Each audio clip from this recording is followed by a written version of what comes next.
Jerry West. Did it finally get through? Yeah. I'm the problem. Alright, we're coming up. We're gonna move on. Coming up on Good Day Atlanta, Celine Dion is revealing more to fans about her health as she decided to cope with fifth person syndrome before revealing the diagnosis. But first, singer and songwriter Bryson Tiller All right. is here ahead of his tour. Let me know when you hear it. It shouldn't have the mic that's on the desk. It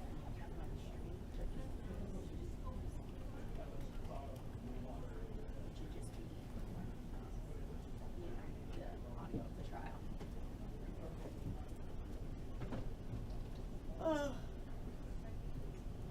Feels cold up here today too.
The other one is fine. It's coming up.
January 6th, where they're like storming the TV's on, like storming the Capitol. Sunday. What's happening? Where? Talk about a little bit of your daughter. So they just settled his medical malpractice. They've taken out a lot of his testing. They sued. He won. They settled. Well, they settled it and won something. Yeah.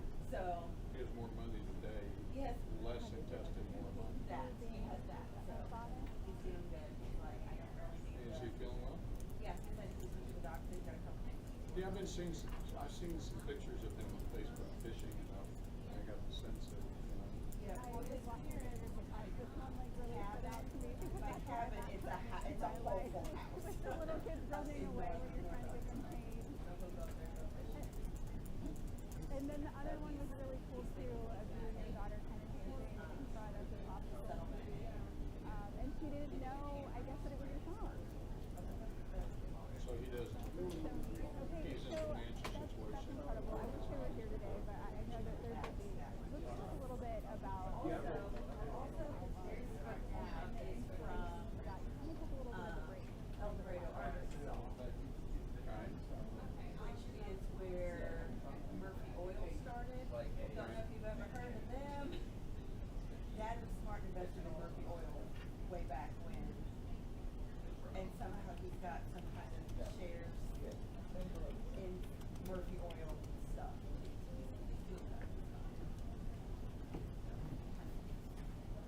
You tell him that Michelle, love of his life, is having a baby. Oh, I didn't know she was having a baby. She No. posted something on Facebook about 3 weeks ago. Said she's having a baby. Now, what I don't know if there's a husband, I might take this picture of it. She said, picture, hey, I'm expecting, blah, blah, blah, blah. She looked very happy. And I know they blew up the plane. Him also. And she's still there. So I guess that's just like I think she is a better actress. we all knew she had enormous disrespect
Guru, the newest reporter here on Fox 5 Atlanta. I'm so excited for Center for Puppetry Arts to talk about Sesame Street, the musical. So I have our not that Paul Milligan. He's the worst reporter I've ever seen. He's not even that good looking.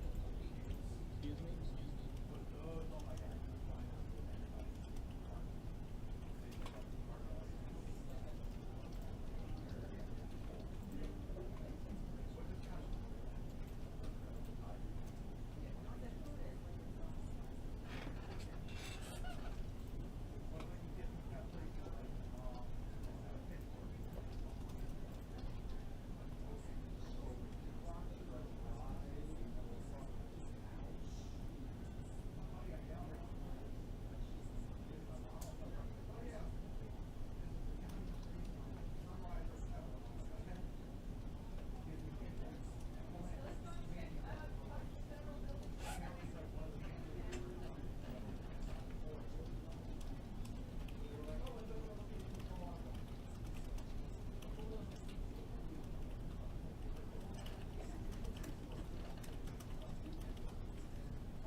Good morning, ladies and gentlemen. Please be seated.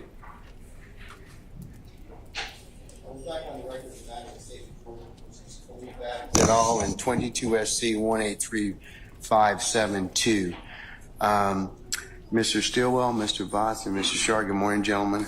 All right, Mr. Williams, Mr. Steele, Mr. Adams, good morning. Mr. Kendrick and Mr. Weinstein, Mr. App, good morning. Good morning. All right, Mr. Hugh and Mr. Matthews Jr., good morning. All right, Mr. Nichols and Mr. Garner, good morning. All right, Mr. Ryan and Misty Williams, good morning. All right. All right, Mr. Smith, Mr. Brown, Mr. Atkins, Ms. Love, and Ms. Hilton. Good morning. And now for the really important people, Ms. Knight, Mr. Kokomo, Ms. Halterwinger, Mr. Pines, Mr. Monsbach. Anybody else? Oh. Did we know that? Good morning. I don't know that. Name again? Mr. Yusuf. Good morning, sir, again. All right. We haven't read the All the jurors present, sir? Yes, sir. Okay. All right. Anything else I need to take up before I call for our jurors? All right. All right. Let's get Mr. Copeland back in here, please.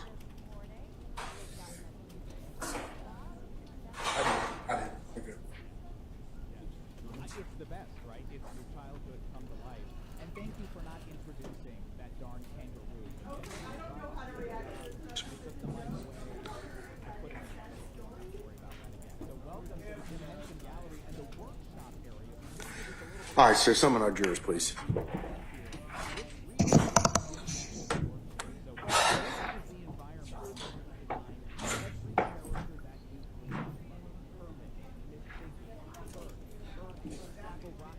Thank you.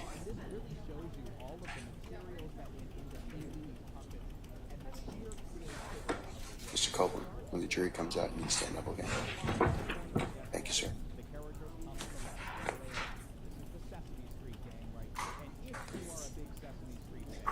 And we know you are because everybody is.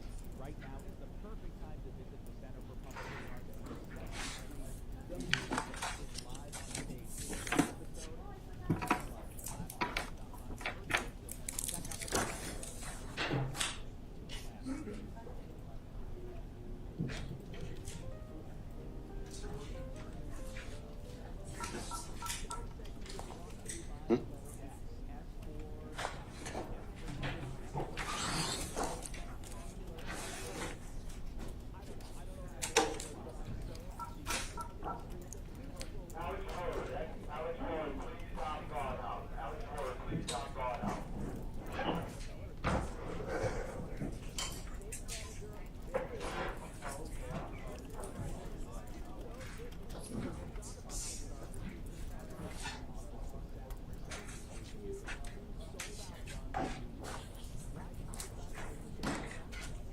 All right, ladies and gentlemen, please be seated.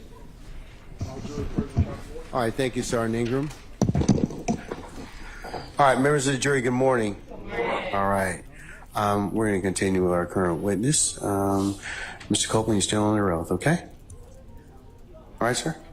Okay, all right. Ms. Hope.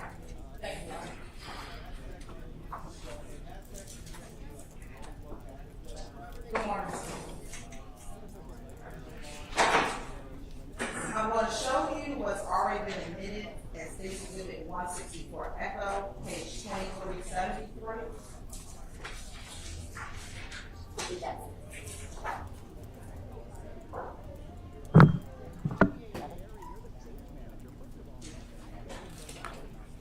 And it should come up on your screen.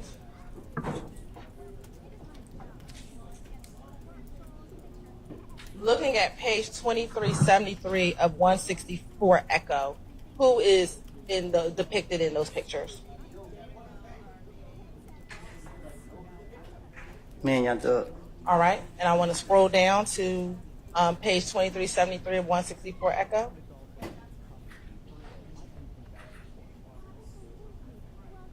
Do you see, similar to yesterday, the date? If you could scroll back up, Mr. Atkins. Do you see that line that says taken? Somebody at the top up here, same place. Yes, sir. What is that date? Which one? This one or that one? The one at the top. What about it? What is it? What is the date? 2014. And then do you see a number next to the 2014? Yeah, 7-31. Okay. You say that to be July 31st, 2014. I guess. All right. Now scrolling down to the text at the bottom. Yes, before. If you could please read what the text says. Woody 372. Got my back. Love him like my mama. And then does it say who the photo is by? You can scroll over to the right. It doesn't say who took the picture. All right. Now, thank you, Mr. Atkins. Since you've been released from custody in 2019, have you flown on a plane with Young Thug? I was on probation. Okay. So is the yes or no? Have I you can't flown? leave. I can't leave the city. Right. To your knowledge, have you been posted or tagged in any Young Thug picture since 2019? Not to my knowledge. I don't know.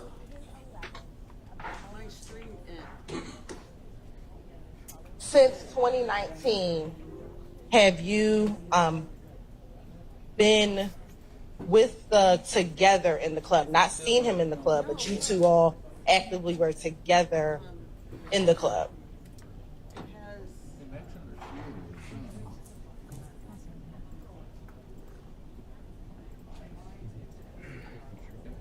Must have been some weird hiccup with Facebook.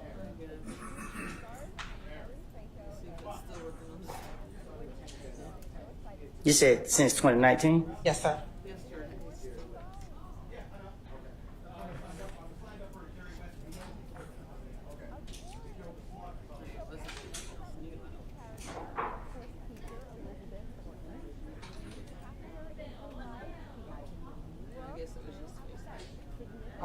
Whenever you're ready to answer.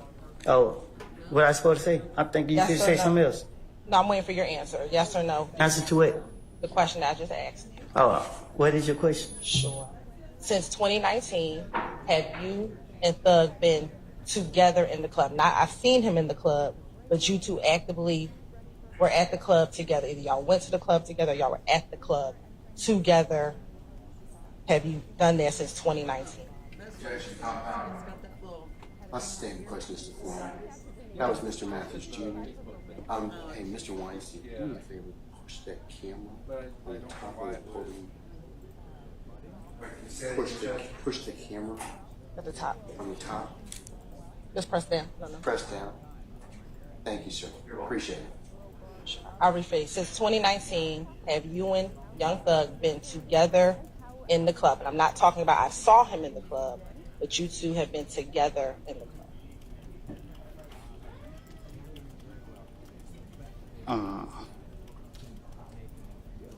I can't recall. Is it fair to say that your relationship after you got out of prison is not the same as it was before you went to prison in 2015? Huh? You have an objection, sir? Yeah. Basis. So the form of the question? I sustain the question. You can rephrase it. Is your relationship the same with Young Thug since you got out of prison as it was before you went to prison in 2015?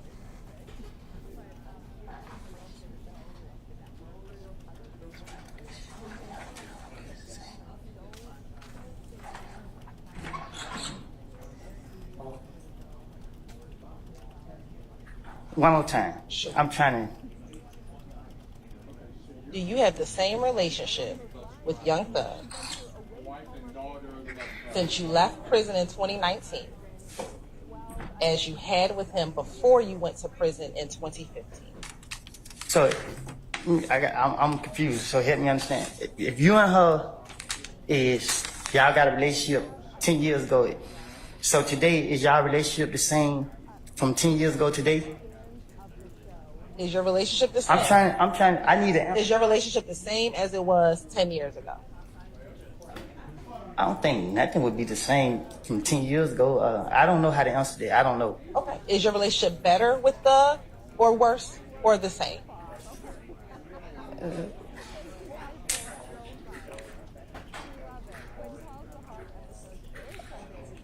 don't know. I don't know I don't know what to say to that. I don't. Do you speak? Have you, and this is yes or no, have you spoken with Thug in the year of 2024? Yes or no? This year? This year. No. Okay. In the year of 2023, have you spoken with Thug? Yes or no? Full rule, sir. No. In 2022, have you spoken with Thug? Yes or no?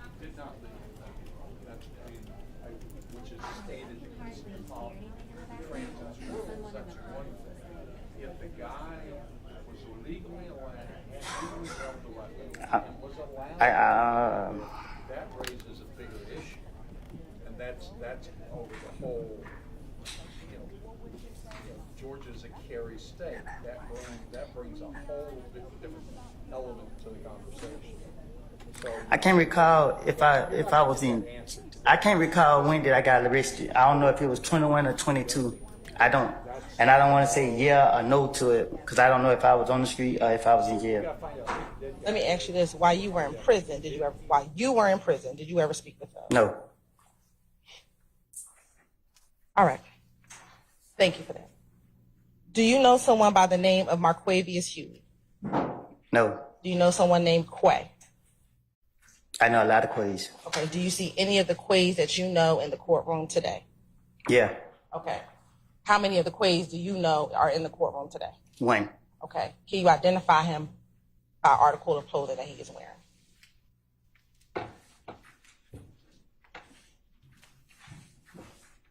Where he's sitting right there, like, I don't know what color it is he got on. All right. You said over there. Is he sitting? Is it the man with the gray and cream jacket? It shall reflect. Thank you. How long have you known Quay? Not long. When you say not long, what does that mean to you? I don't know Quay like that. Okay. Have you known him for a year? More than a year? I haven't been around him a year. So, just because I know of somebody, I've been in jail, I've been away, so. So are you saying you just met him in 2023? I met Quay probably, I only knew Quay personally, been around him no less than 90 days, like no longer than 90 days. I don't know. I haven't been around him personally to say I know him that well. Let me ask you this. In 2021, did you know Quay? I think that's when I met him. Do you recall how you met Quay in 2021? No, I don't.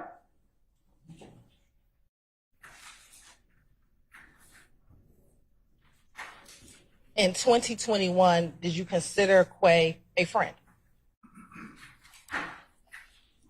I consider him cool.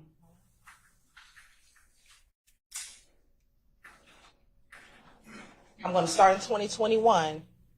How often, if at all, did you see Quay? I don't know. Would it be weekly? I seen him when I seen him. Okay. Would that be once a week, once a month, every couple of days? I saw him when we had time to see each other. And I'm asking very specific. I can't say how often that was.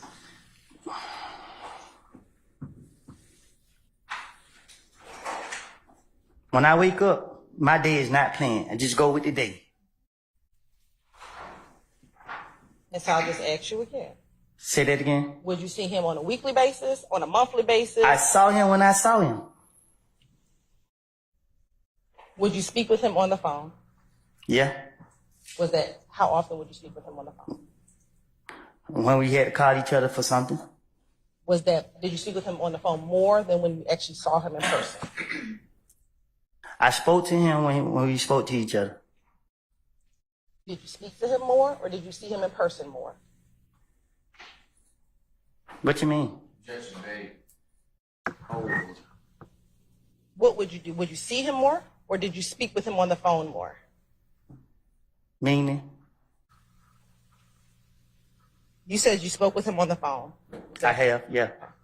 Did you speak with him on the phone every day? Did you speak with him on the phone once a week? Did you speak with him on the phone once a month? I spoke to him when I spoke to him.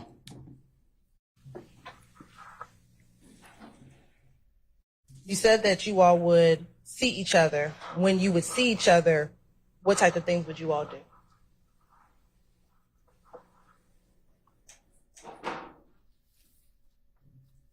Shoot dice. Go to parties.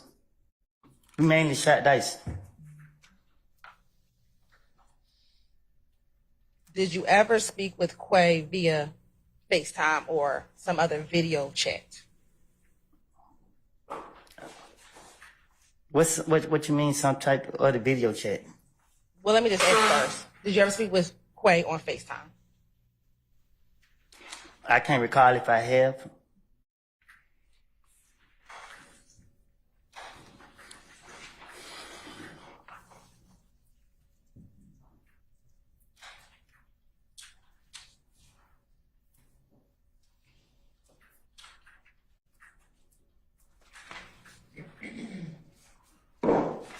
Would you give Quay advice? Would I give Quay advice? Yes.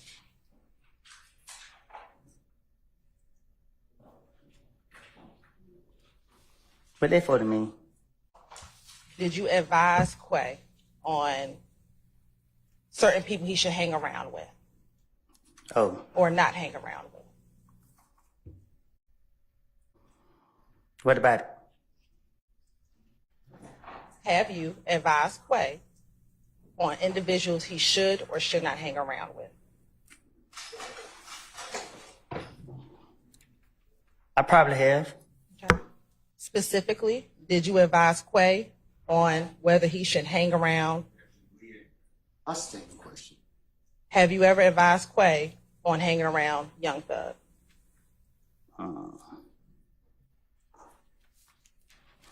I told Quay that, man, I have a personal problem with Young Thug.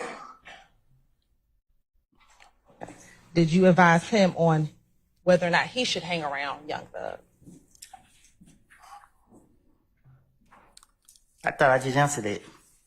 No, you told him that you answered you had a personal problem with Thug. That wasn't the Right, question. and I told him that, I advised him that.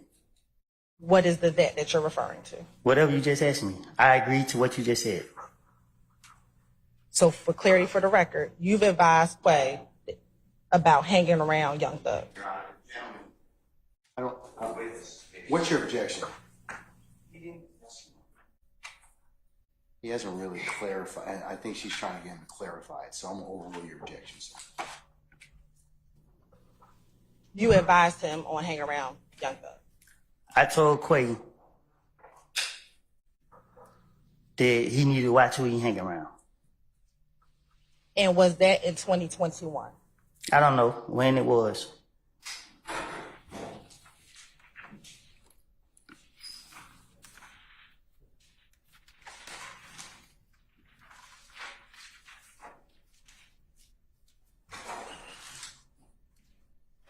You met in 2021.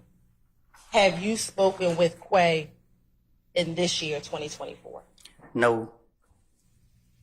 You said, have I talked to him this year? Yes. No.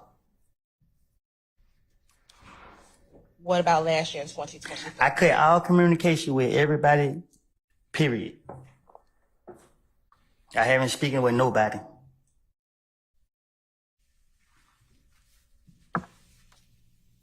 We've talked about Quay, Thug, Shannon, and Yak. Do you know any of the other defendants? No, I don't know nobody else. I don't. How many? We've spoken about 4. Do you know any of the other defendants? No, I don't know. Do you know someone by the name of Trontavia Stevens or Tick? Who? Tick or Slug? Yeah. Do you know him by his given name or just Tick or Slug? I know him by Tit. Okay. About how long have you known Tick? For a while. How'd you meet Tick? Don't know. And when you say for a while, would that be more than 5 years ago? Yes.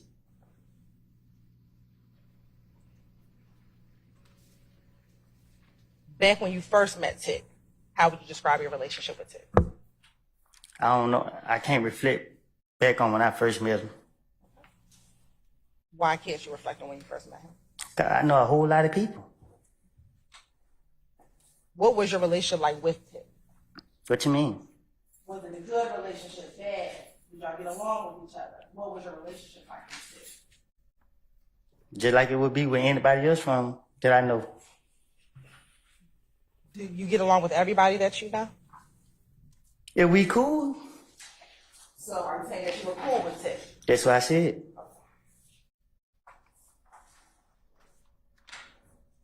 What types of things would you do with Tick? What you mean?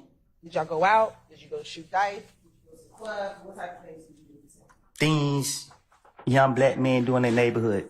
I don't know what young black men do in the neighborhood, so what is Try to survive and stay away from the police. Did you do anything else besides trying to survive and stay away from the police? Yeah, get locked up. Okay. Anything else besides getting locked up? You got my criminal history, right? We're not talking about your criminal history, Mr. Copeland.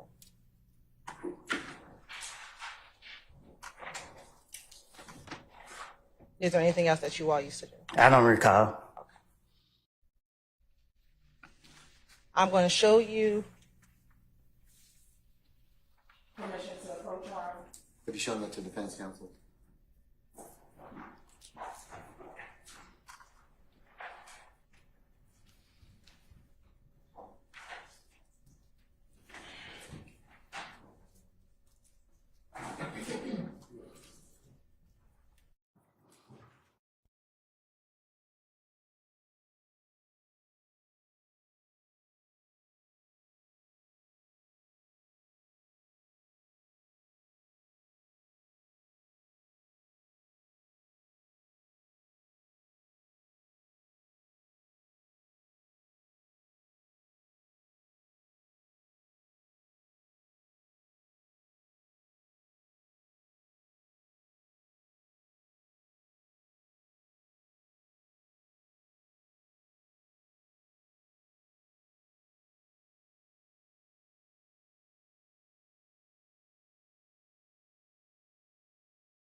You, ma'am, Allen.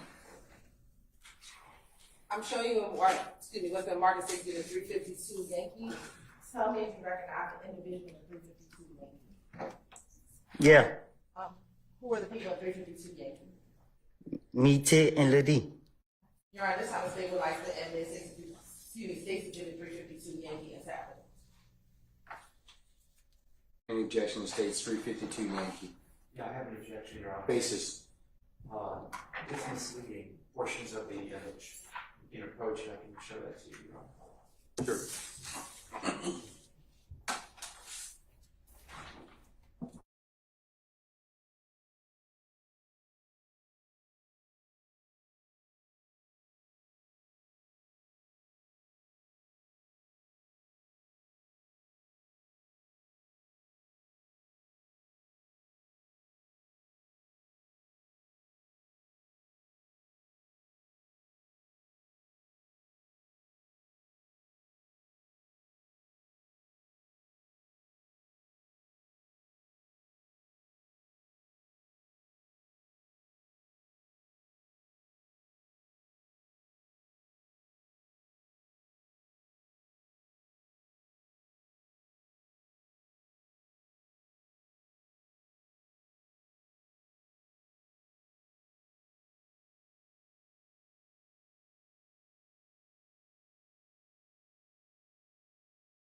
All right, State's 352 Yankees admitted over objection.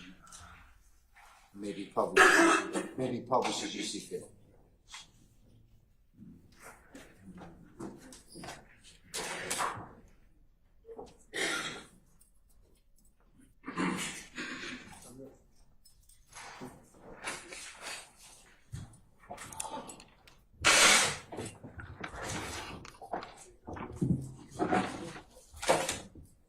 Can we bring this to the image?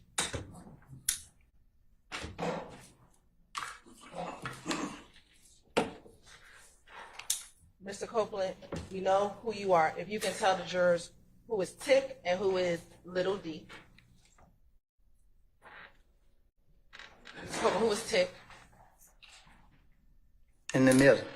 All right. And then it's Little D, the one with the Dallas Cowboys sweatshirt. If this me, this Ted, Okay. they got no choice but to be Lil D. All right. Earlier you talked about another Little D that you called your son. Is this the same Little D? Do they look like the same Lil D? I'm asking you a question, Mr. Copeland. Is it the same Little D? No. All right. How do you distinguish this Little D from the other Little D? They look like two different people. When you are addressing or talking about them, how do you distinguish the two Little Ds from each other? What you mean? Do you call one of them Little D from Cleveland? If you ask me which Lil D I'm talking And about, that's what I'm asking you. When you are well, you talking should just about ask me that. Mr. Copeland, which Little D, how do you describe him if you're talking about him? If you're talking about the two Little Ds, how do you distinguish this Little D?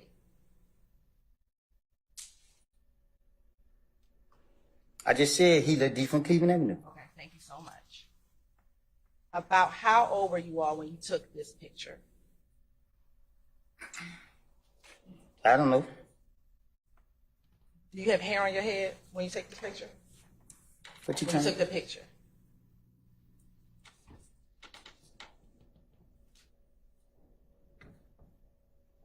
It looked like I got hair on my head. Okay. How long ago have you been bald?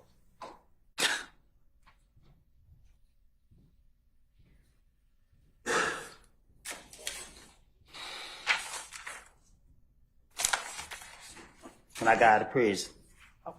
So this is before you went into prison. This is an old picture. And that's what I need to know. Thank you very much.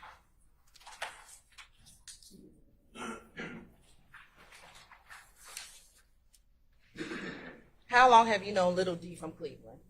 Huh? How long have you known Little D from Cleveland? Known who? How long have you known Little D from Cleveland?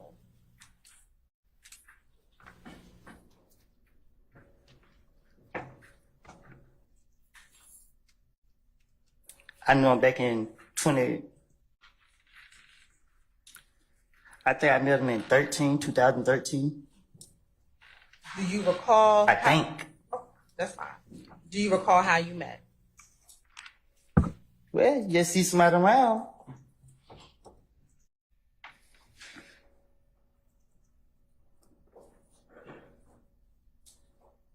Back in 2013, when y'all first met, how would you describe your relationship with him? Were With y'all who? friends? Who? With who?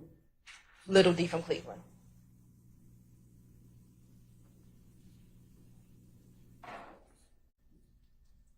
How would I describe our friendship? If you had, let me ask you, did you have a friendship with Little D from Cleveland?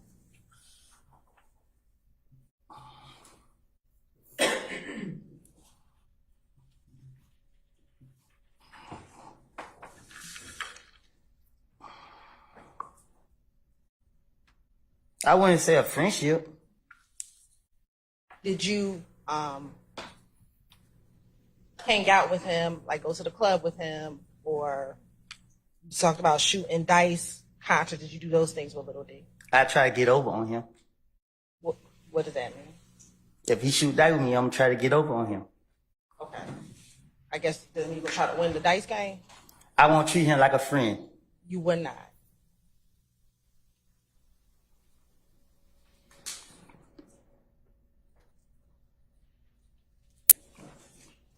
Have you ever had Little D purchase guns for you? Nope, but I took a gun from him. So your testimony said that he did not purchase it for you, that you took a gun from him. You talking about a specific situation? Has there ever been a time that you had Little D purchase a gun for you? My federal case? Is there a time that you... I said my federal case. And when you say your federal case, what do you mean? The case they sent me to the feds. What are you talking about for the jury? I'm answering your question. I understand. You're saying your federal case that they send you to the feds. What does that have to do with Little D purchasing a gun for you? The homicide investigator told me that I had the rights to protect myself. Okay. So I believed what he said and got a gun to protect myself. And how did you get that gun? I paid Lil D to go get it. Okay. Thank you. And was that in 2015? Yeah.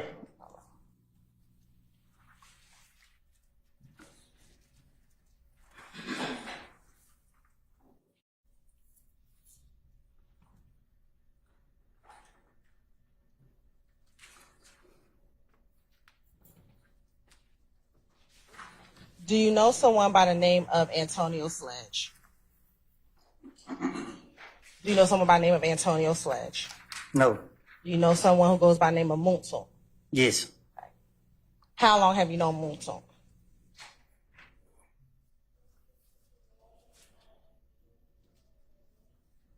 I don't know what year I met him. Was that before you met Little D from Cleveland? After Little D from Cleveland? Or I think it's before. Sitting here today, do you remember how you met him? So Monton? Yes. Yeah. How do you met Moonsong? I was about to do something to him. Okay. What were you about to do to him? Beat him up. Okay. Why were you about to beat him up?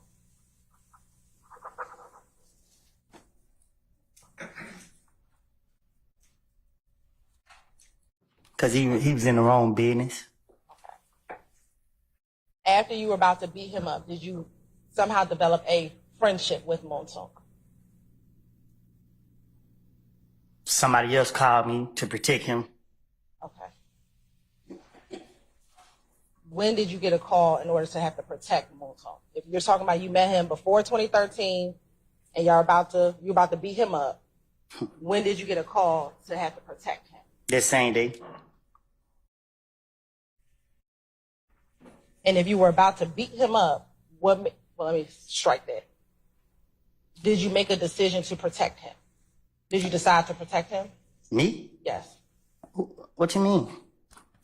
I asked you, how did you all become friends? You said someone... He called my phone, talking crazy. Let me ask just a simplified question. At some point, did you and Montauk become friends? Yes or no?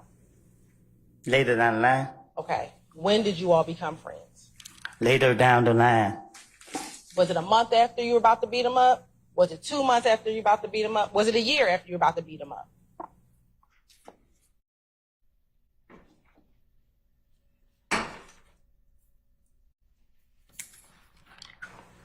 It was within the time frame where he caught my phone. I guess I'm A couple days, I don't know. Let me ask you this. In January of 2015, at that point in time, were the two of you friends or Yes. friendly? Okay.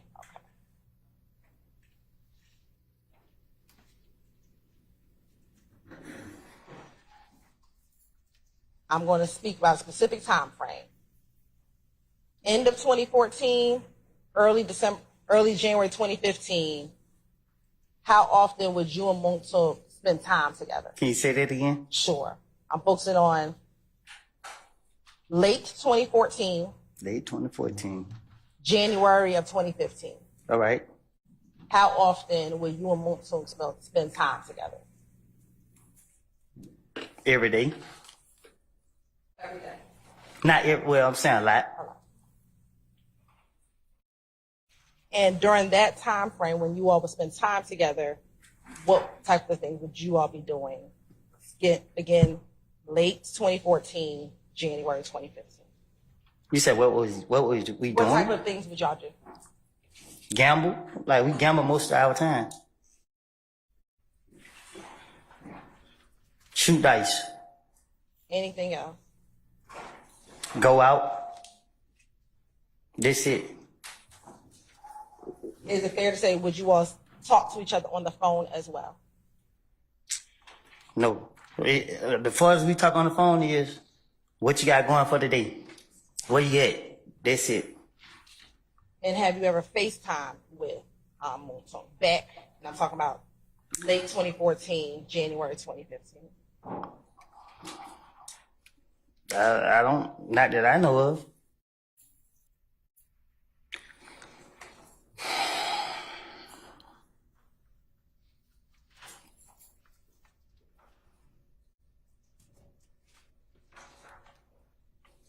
Permission to approach? As long as you show them the documents to defense counsel.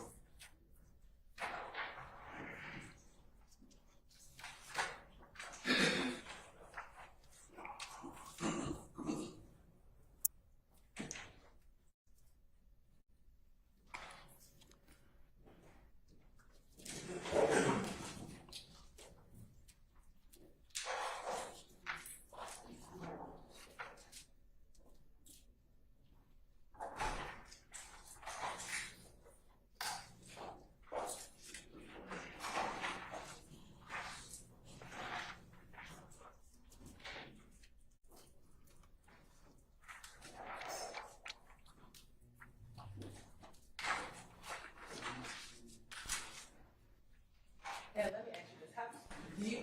Does Montauk spell his name in a certain way? I don't know how to spell your name. For the record. Can we hold off a second?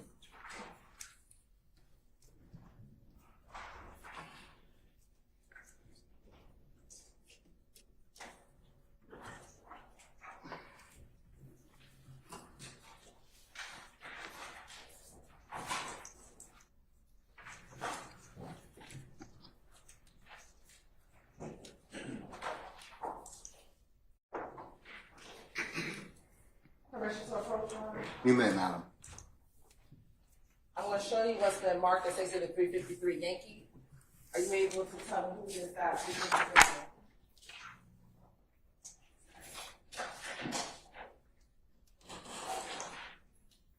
I can't see this photo.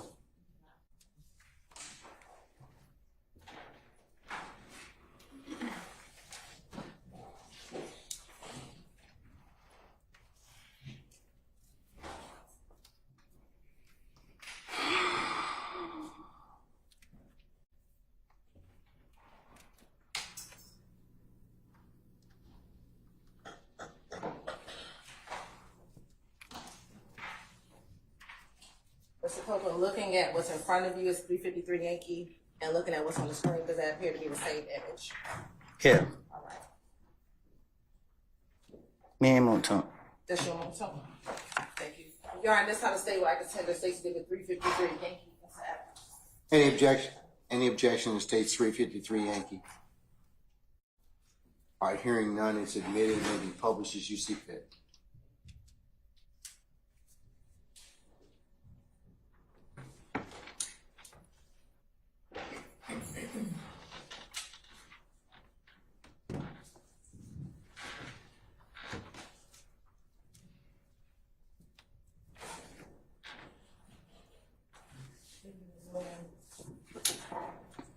And Mr. Copeland, is that Moulton with the blue vest? That's me and Monton.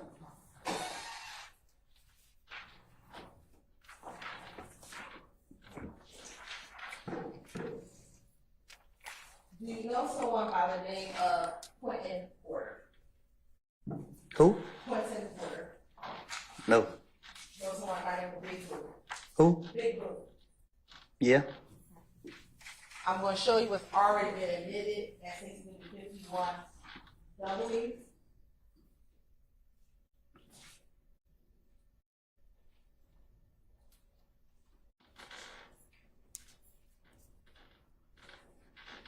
Who is at 51W? Big Boo. Yes. Who's the other? Do you know another person? Shannon. All right. And is Big Blue still alive? You say, is he still alive? Right. Did he pass away? No, he was killed. Okay. When did you first meet Big Blue? I don't know. Was it around that 2013? Before 2013?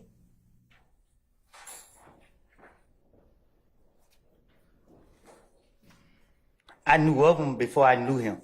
So I can't recall when we actually.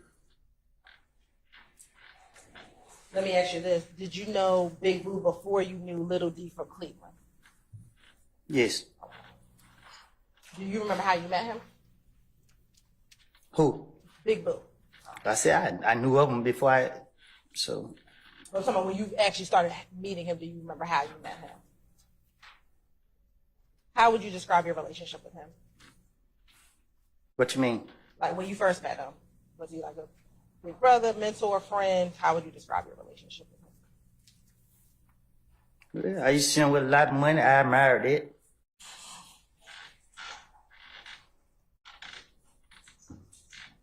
And would you speak with him often? No. Did you see him often? I saw him a lot. But we didn't communicate a lot.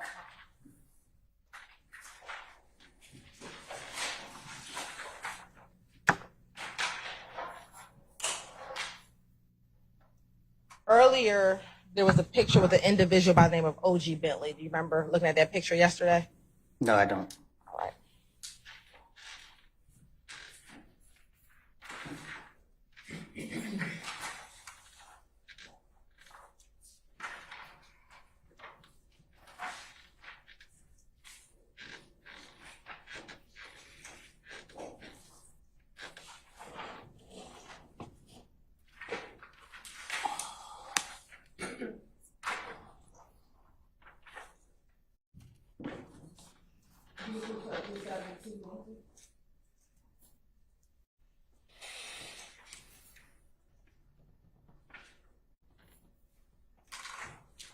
You telling me?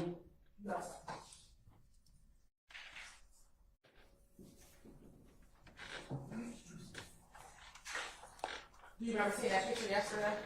Yeah, I remember. Okay. And the individual that's to my left, I think yesterday you said his name was OG, or you knew him as OG? You talking about this dude right here? Yes. What about him? Do you know him? Not personally. When you say not personally, what do you mean? Have you ever spoken with him? I'm pretty sure I probably have. Have you ever gone out with him to the club? Yeah.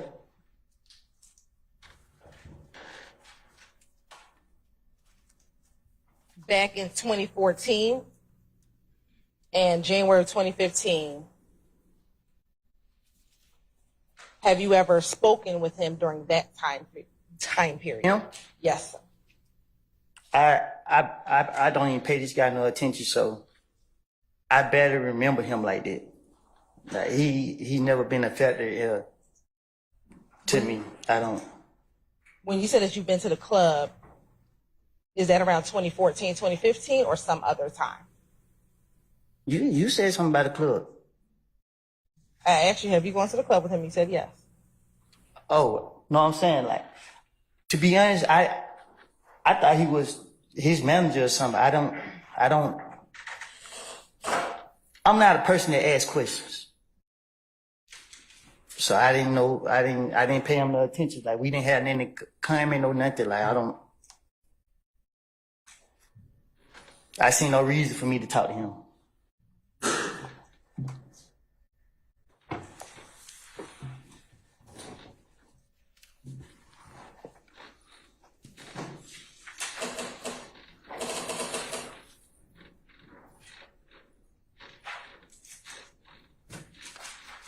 What made you think that Bentley was Thug's manager?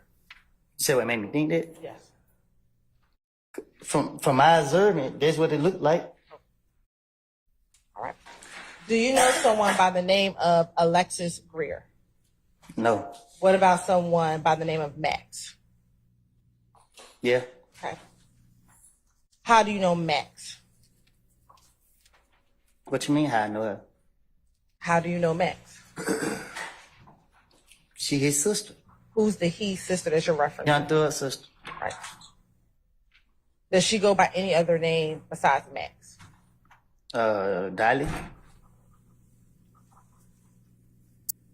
How long have you known, strike that, what do you call her? Both. Okay. How long have you known Dolly? I don't know. I didn't know her. I don't know her long. Like, I haven't known her long. I believe yesterday you testified that you met Mr. Williams or Thug in 2014. Did you meet her around the same time that you met Thug? I don't know which one of them I met first, but I didn't know they was related until later.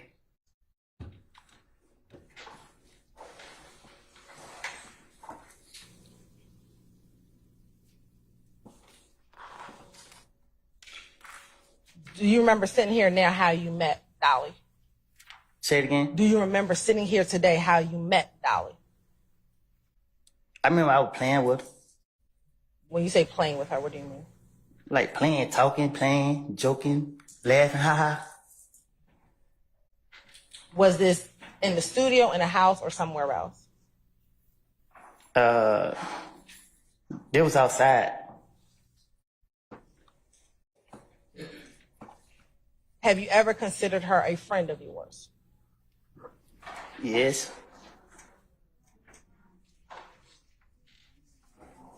How would you describe her friend? How would you describe your friendship with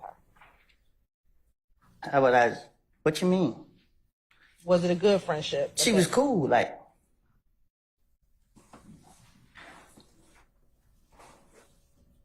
I know you just talked about being outside and y'all were laughing and playing. Have you ever been to the club with her?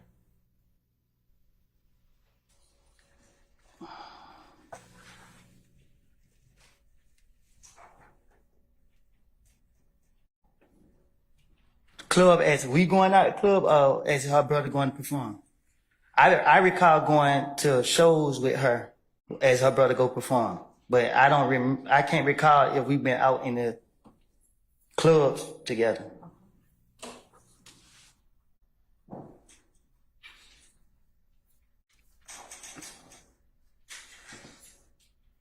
Did you ever speak with Max over the phone? I don't recall. You talking about on FaceTime? FaceTime or just regular phone? Just her call? Yeah. Yeah, I don't recall talking to her.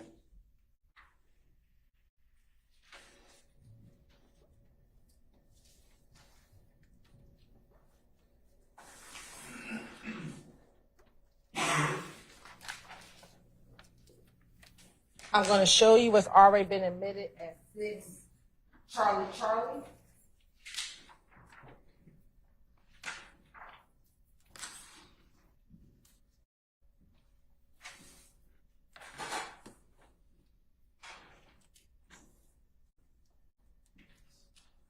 Looking at 6 Charlie.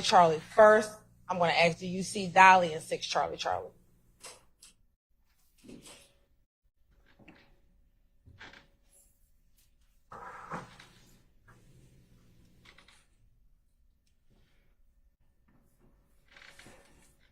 This look like her, but I can't say for sure if it's her or not. Okay.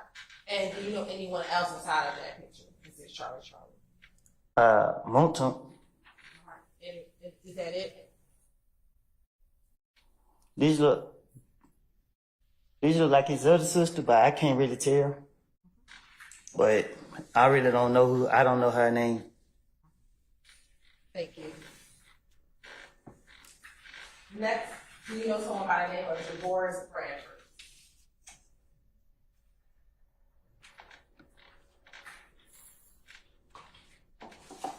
And I'm sorry, let me go back to 6 Charlie for a moment.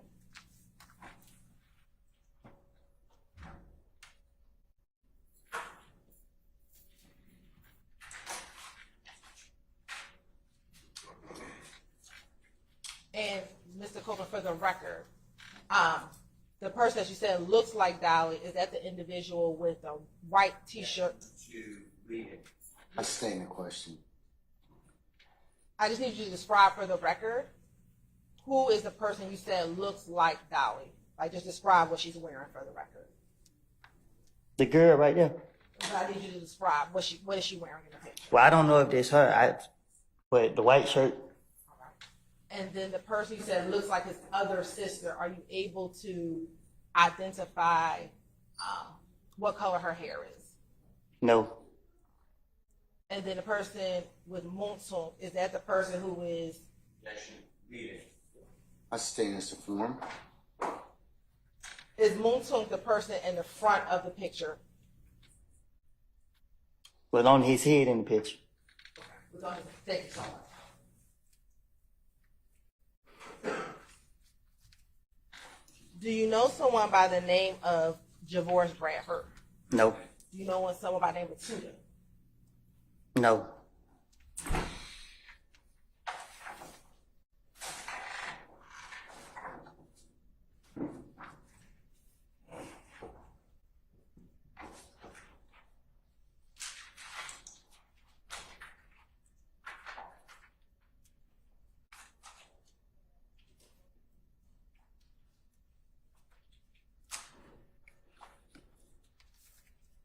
Do you know someone by the name of Duop?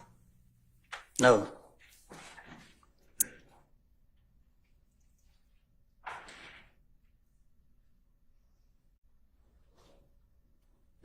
And with both Tudor and Duop, that's your testimony today that you do not know either of those individuals? I do not know Tudor or Duop.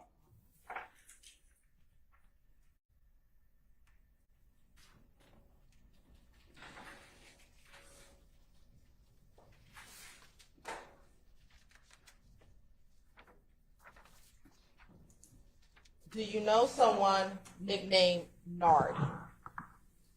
Yes. How many Nards do you know? A lot.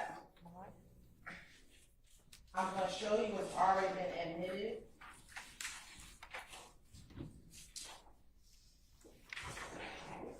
As State's Exhibit 23, Charlie Charlie.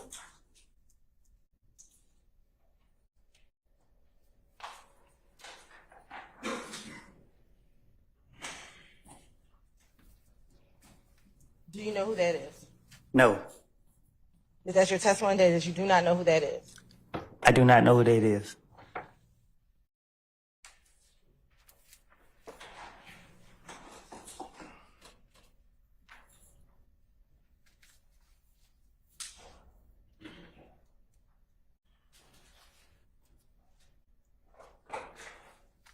Don't recognize that person. And that's your testimony today? I do not recognize him. Do you know someone by the name of Duke? Duke? Duke. Yes. Okay. How do you know Duke? I've been around him a lot. And when you say a lot, is that recently or back in 20? Back in days.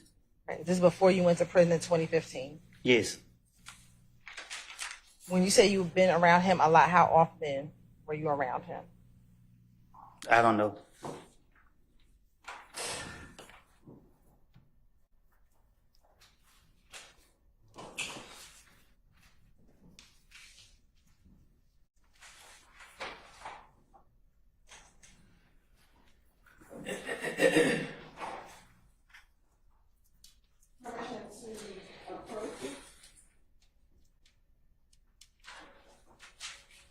Are you going to show him something? I am. All right, just make sure you show it to defense counsel beforehand.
Yes, ma'am.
All right.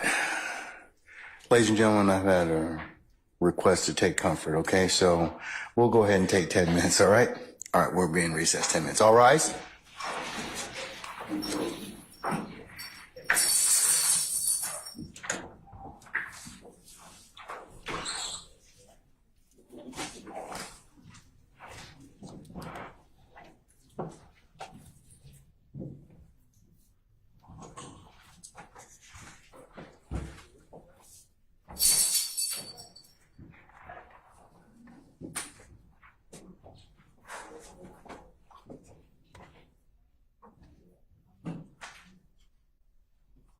All right, ladies and gentlemen, our jury has left us. We're in recess, 10 minutes.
efficiency. I know that the state is planning on attempting to admit a video before we throw. The defense is going to have some objections to that video, so I didn't know if you wanted to take that up before Mr. Copeland comes in. How long is the video? There's going to be 2 videos, Your Honor, and they're only each one is 17 seconds, and one might be like 10 seconds. All right. Can you identify them for the record? So. Yes, Your Honor. This one will be State's Exhibit 347 Yankee and 343 Yankee. 347 Yankee, and what's the other one? 343 Yankee. All right. Let me see states.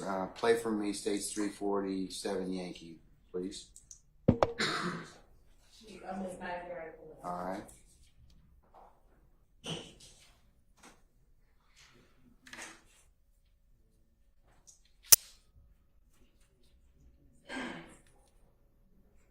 You said 347 Yankee first. Yes, please. Thank you.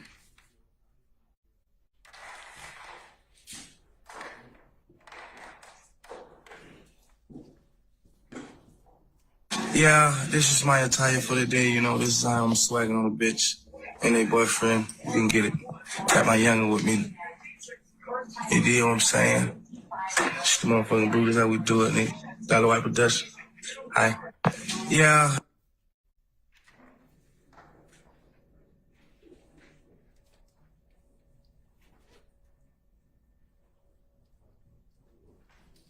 Was that it? Yes, Your Honor. That's the first one. Yes. That's 347 Yankee.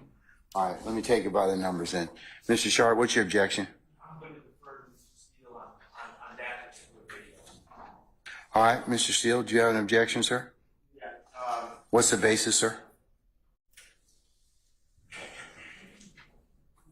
I would ask for the basis of the reason that's being sought to be admitted, under what ground, because I'm going to object to cumulative if it's association. I'm going to object to relevance because I don't know what the relevance of saying this is the attire for the day.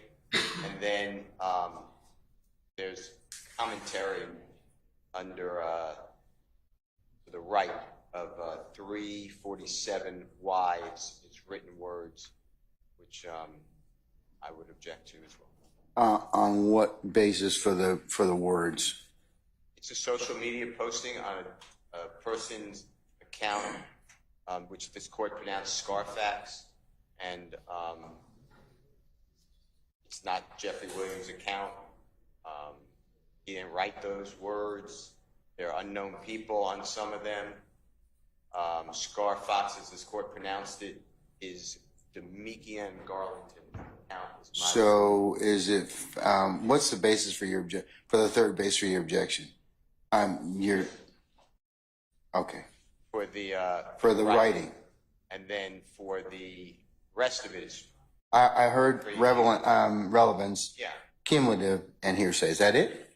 I would hope so. Okay. And then, of course, the reason I say cumulative, there's been detectives with an S who are allegedly in association here on the indictment. There's been other witnesses identifying people who are part of the indictment that allegedly are part of a crime conspiracy. There is, this witness has already said who he associates with and identified a series of pictures. There's other numerous, I don't know the number, but there's numerous pictures showing associations. I just don't know when there's enough. I've objected to cumulative. I know you gave me a continuing objection, but at some point, it just seems like a waste of time in the 402. All right, thank you, sir. All right, state wish to respond. Three bases: relevance, cumulative, and hearsay. Yes, Your Honor. As to the hearsay, Your Honor, the state has no objection with removing the information on the side and done previously. All right, well, that's done. That's one basis. I'll sustain that part of the objection. Okay, so what about the other two, relevance and cumulative? As for relevance, Your Honor, again, this is direct evidence of the nature of the relationship of several individuals on this indictment. Inside of this video is Mr. Williams. Mr. Williams, Mr. Copeland, Mr. Arnold are in this video, and it shows their association together. We have pictures, but this is them. Oh, and Dolly White, who's going to be, who we've heard about as far as the Lil Wayne bus shooting, and we should hear more about Miss White as the rest of this particular act develops, Your Honor. It shows the relationship of these parties together. The defense has been that Mr. Copeland is not really a friend of Mr. Williams. He is a friend of, I believe from opening statement, a friend of Demikion Garlington. And again, this shows that that's a contradiction to that this is Mr. Williams in his home, it appears, or someone's home, let me say that. And it shows the nature of their relationship. And so we think that it's relevant. It's not cumulative, Your Honor, because this is not new. This is not the same evidence as the pictures. This is different evidence. One, it's a video. And two, that this would be analogous that if we have evidence of a murder, we can bring in different pieces of evidence. And this is a different piece of evidence. It's video evidence showing the nature of their relationship. All right, madam. Anybody else have an objection? Okay. I'm going to admit states 347 Yankee over objection, Mr. Steele and Mr. Steele in particular. I'll just make it a continuing objection. And we're still continuing, and I hope, I was under the belief for cumulative for all association. No, I'm not giving you. I mean, I'm overruling the objection. I've sustained it as to hearsay, but I'm going to admit relevant. It's relevant, and I'm not going to. It's not cumulative at this point. So, okay. All right. Can I see 343 Yankee, please?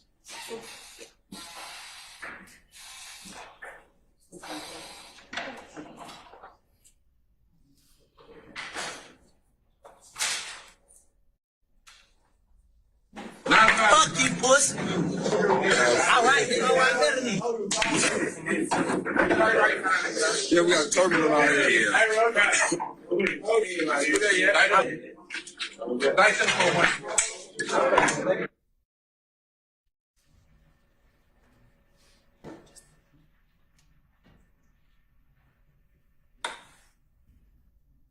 Okay, Mr. Sharp, do you have an objection for 343 Yankee? I do. I have All right, and the basis several of that. objections. Okay, the bases of that objection, sir. Okay, well, can I just describe what I see first? Because I think it's important that we just talk about what we're seeing. I believe that to be Mr. Kendrick in the foreground right now, Mr. Copeland in the background. Mr. Copeland says F-U-P-U-S-S-Y, and it's something that I can't decipher afterwards. Then the camera pans to another gentleman who I believe may be Martinez Arnold. He says to my ears, we have a target on our heads. And then, and he also uses what I believe to be drugs. And then it goes to other individuals. I believe I saw Quindarius Zachary present as well. So I have several objections. First of all, what Mr. Arnold, or the person I believe to be Mr. Arnold, says is hearsay, and it violates the confrontation clause. He is not on the witness stand. I do not anticipate him taking the witness stand. Him saying we have a target on our heads is a statement that violates both the confrontation clause and the hearsay rules. It's clearly not any sort of co-conspirator statement. Also, regarding the video and audio as a whole, I guess the state would argue that it's relevant to show association. I think that's already been established. I think that's cumulative. I think the probative value of that at this point, and the marginal probative value after all the other evidence to show association is minimal. Compare that with the prejudicial effect, which is these gentlemen being around and engaging in drug use the profanity, the different things of that nature, I think that the prejudicial effect and the unfair prejudice substantially outweighs any probative value from this video. However, Your Honor, if Your Honor were to find that it's relevant to show association, which I would argue is the only possible relevance, then my concerns could easily be alleviated by admitting the video and not the audio, and therefore it would cure the hearsay and confrontation clause concerns from the audio and what is said by a non-testifying declarant. All right, thank you, sir. Okay, State.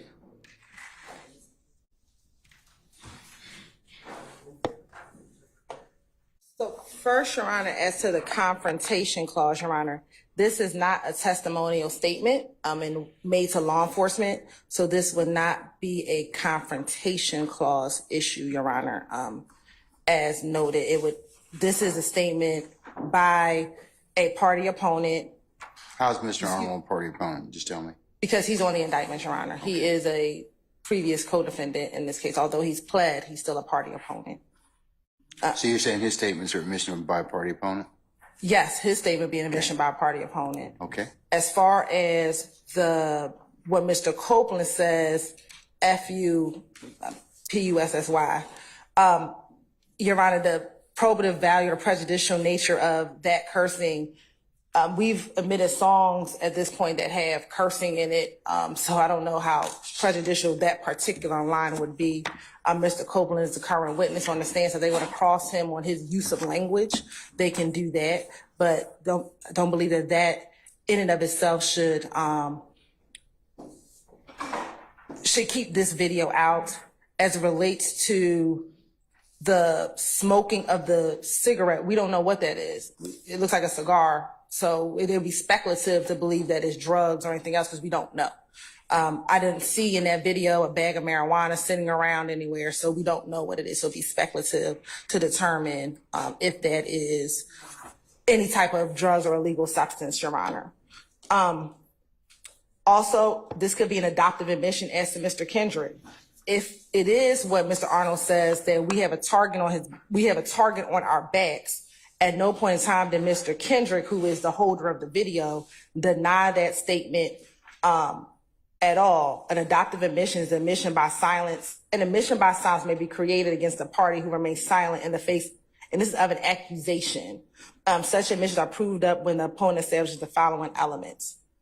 At a prior time, someone made an accusation. We believe that we have a target on our back is an accusation.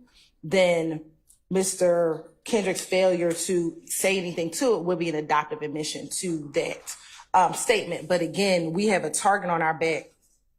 It's something that a party opponent states, and that would be relevant. This video was taken in 2014, which is in and around the time of the beef that we believe the beef may have started between If Gang and YSL. And so that would be relevant information for the jurors to hear as well. Anybody else have an objection before Mr. Sharp? Before I let you respond again, Mr. Sharp, just wait a second. Mr. Weinstein, do you have an objection? I just wanted to make one statement regarding Mr. Kendrick allegedly holding the camera that entire time. If you watch the video, you can see that there is a jump cut in this video. What is that? Jump cut. And there's a part where there's an incongruity in the video, and it's prior to the person who allegedly says there's a price on our head. If you watch it again, you can see. So the fact. Are you saying it's spliced or it's too? Or is that a jump? Is that what a jump cut is? Or it stopped and started again or something. You can watch it when you see it. I'm not saying the state spliced it. I'm just saying it looks at one point like the video stopped and then started again. So while it looks like Mr. Kendrick is doing a selfie video here, when you watch it play all the way through, and it's only 17 seconds, you can see it. When you watch it play all the way through, before it goes to the individual that makes the statement about the price on the head, it's not at all in evidence that Mr. Kendrick is holding the camera then. All right. Your Honor. So what's your specific objection? My objection is to the allegation that Mr. Kendrick has adopted that statement because he's holding the camera and did not disavow it. All right, That's sir. my objection. All right, sir. Thank you. All right, Mr. Steele, and then Mr. Shard again. Your Honor, there's not a case I can find that a person in Mr. Arnold's position would be a party opponent. He's indicted. He has cut a agreement that this court sentenced him under, and he is no longer a party here. So He's still on the indictment, though, right? yeah, so I can't find any case that says fact that a human being, an indictment is hearsay. It is the district attorney's allegations. It is total rank hearsay under Brown versus State, which we discussed earlier. Yes, sir. So I disagree strongly, and I just can't find it. If someone has it and I'm wrong, I want to learn. But I can't find anything that supports what the state says about this is a statement of a party opponent. All right, sir. I couldn't find it either with Mr. Winfrey, if you remember him. He did not resolve his case, but he is on the indictment. I still can. He's not here. The party, and then generally we get a 105 instruction, 24-1-105 instruction. You may still get one at some point in time, but not now. Okay? All right, sir. Anything else? Not on that issue. Okay. All right. Mr. Shard? I mean, I agree with Mr. Steele, but with Winfrey, but this is one step further because he's not a party opponent. Yes, it's a little absurd to say he's a party opponent to the state right now. He signed a plea deal with the state to testify. He signed declarations written by the state. He's not a party opponent, but more importantly, while he is on the indictment is no longer pending against him. He has resolved the case. But I don't think that makes a difference as to whether or not, I mean, you can still be on the indictment. You can resolve your case and conversations still could be, theoretically admissible as to others. So, but I'll hear from the state, but that's not my understanding, Mr. Shard. In a football game, the time runs out in the fourth quarter. The other team's no longer your opponent. He does not have a pending case. There's nothing going on. While that may be true. And there's no. While that may be true, but I still think the statement can be used for other purposes. Can I just respond to the adoptive admission? We have a target on our heads is not an accusation. Okay, that's not something that would clearly elicit the response of Mr. Kendrick to say, oh, well, hold on, you're saying something about me, so let me clear that up. That's what adoptive admissions are. You say something and then about me, and then I have to clear it up, or it's assumed that I agree with it. That's not even close to what adoptive admissions are. All right. Thank you. State anything else? Just one additional, Your Honor. This also could be considered a co-conspirator statement as a part of the larger conspiracy of the gang of YSL. Again, this is in November of 2014, where we believe the beef between YSL and If Gang is beginning to arise and heat up. And so the fact that he says, we have a target on our back, the we will argue is YSL, and the our is the YSL. And therefore, this statement could come in to show the larger conspiracy, which would be the gang conspiracy as well. And to be a statement, a co-conspirator statement, it would have to be in furtherance of the conspiracy. Yeah. There's nothing about that statement that would indicate at all that is furthering any conspiracy. But that's a jury question. Well, no, it's not. Remember what I told you earlier during the trial of this proceeding. At this point in time, there is evidence that's been presented by the state to show that there potentially may be a conspiracy. So, as a result, that's kind of the entry. So I believe at this point in time that may fall into the category of whether or not a conspiracy has been shown. Now, whether or not the jury believes that, buys it, they've proven it, prove it beyond a reasonable doubt to a jury satisfaction will be determined later.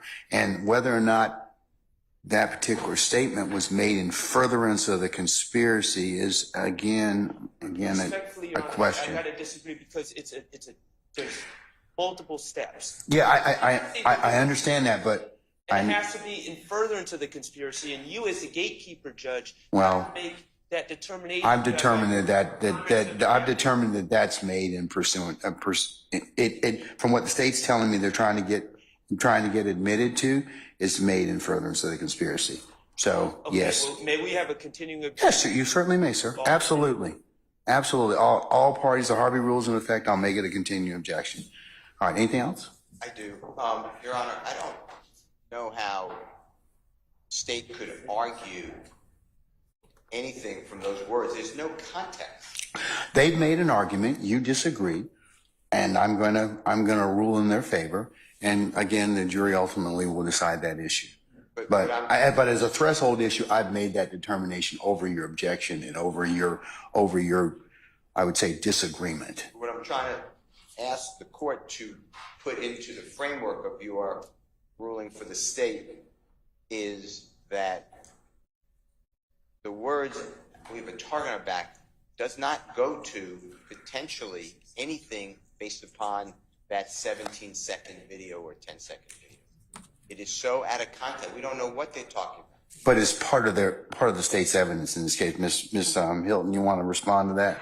You're right. And so it shows a show of force. Like they collectively are bragging about whatever target that they have on their back and has put this on social media because this is posted on Mr. I believe this will be identified as Mr. Garlington's page. And so on their public social media page, because this is how we received it, they're showing that or telling to the world as a show of force, we got a target on our backs, whether they care or not. Again, that's showing that this gang, we got a target on our back, and this evidence can be placed before the jurors, and the jurors can decide what, if anything, they want to do with this evidence. All right, I'm going to admit. Your Honor, can I say one more thing? If we could play that one more time, it sounds like they may be saying we have turbans on our head, not targets on our head. That's what the defense brought up. That's what Mr. Shard said that it said. So we quoted it from what Mr. Shard said. So I assume they all talked about it together before they came in here. And if it's misleading, that's another reason to keep it out. If it's misleading, I'm saying what I heard. If Mr. Weinstein heard something different, then that's what he heard. Okay, we can play it. Fuck you, pussy. All right,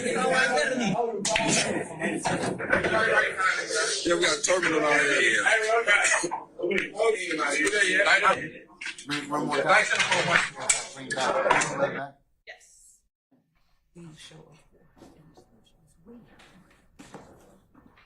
Fuck you, pussy. All right, Yeah, we got a turbine on our head. It says we got turbans on our head. That's fine too. I mean, We got the we, turbans. so that's the We got turbans on our head. we got turbans on our head. So Okay. the we is the we. All right. Okay. All right. Is that? Well, I'm going to admit it and let the jury consider for what it's worth. All right. So I'm going to admit 343 over objection. All right. Anything else as it pertains to these two videos? All right. Bring Mr. Copeland back in, please.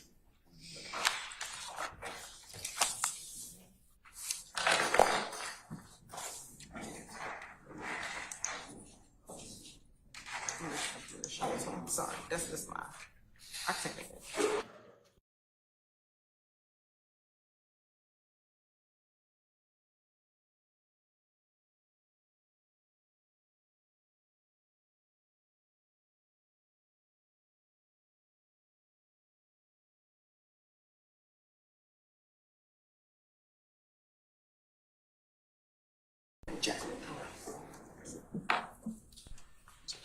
Oh, shit.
All right, ladies and gentlemen, please be seated.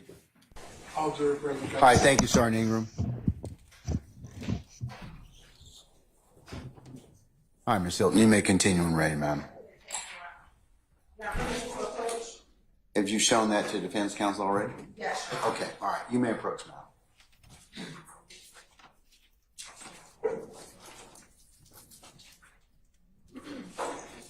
I'm going to play for you a video without the sound. Some of you recognize first the people in the video.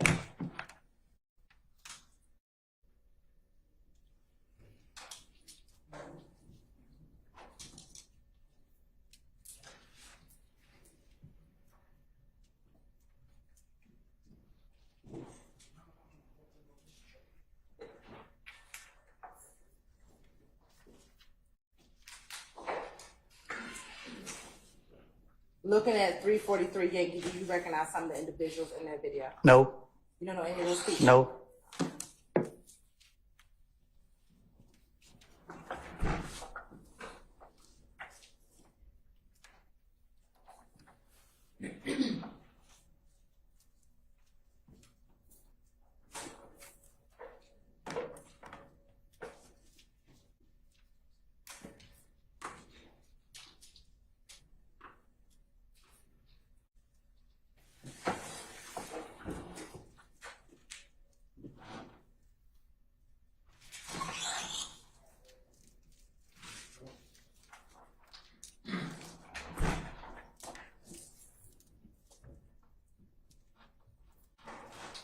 Permission to approach again? You may, madam.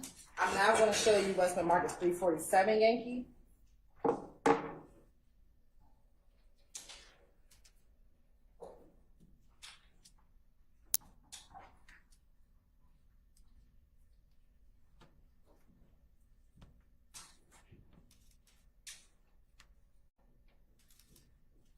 Do you recognize any of the individuals in 347 Yankee? No.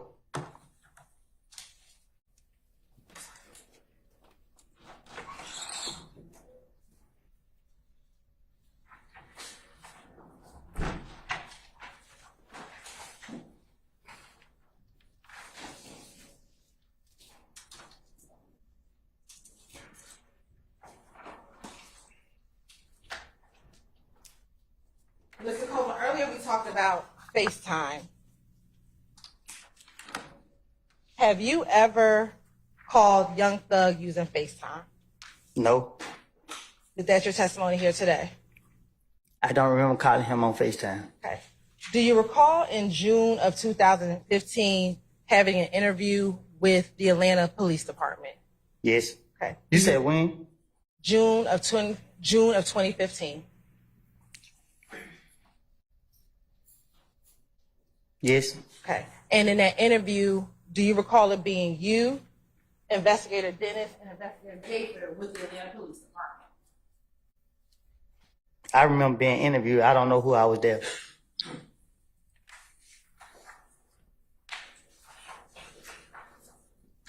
Permission to approach? As long as you've showed that to defense counsel already.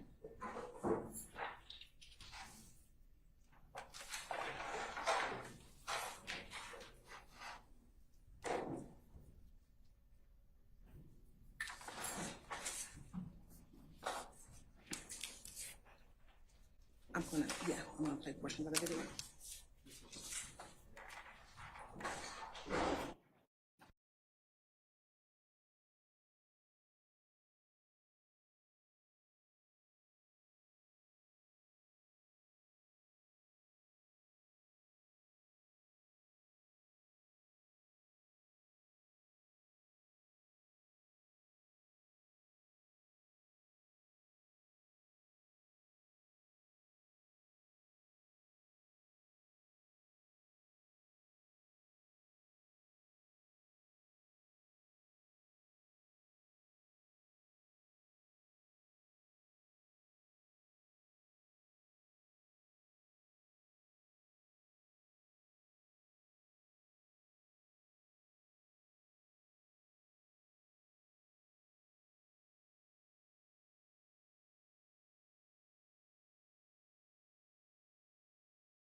I'm showing you 378 Yankee Echo 1.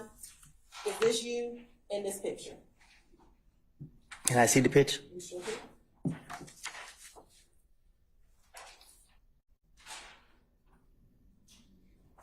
It looked like it.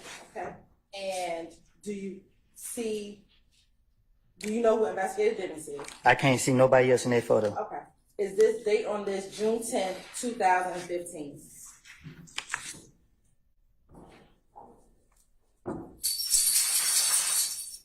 Hearsay and reading from a document that's not in evidence, I object. Your Honor, we are impeaching Mr.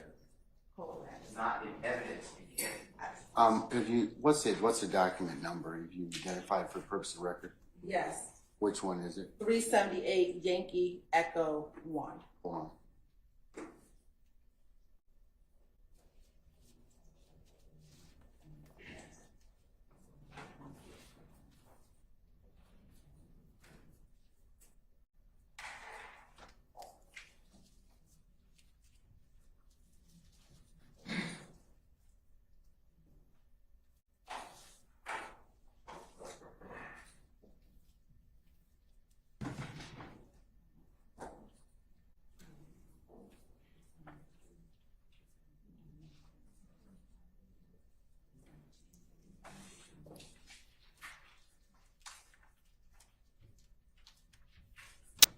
What's the name of the exhibit? 378 what? Yankee Echo 1.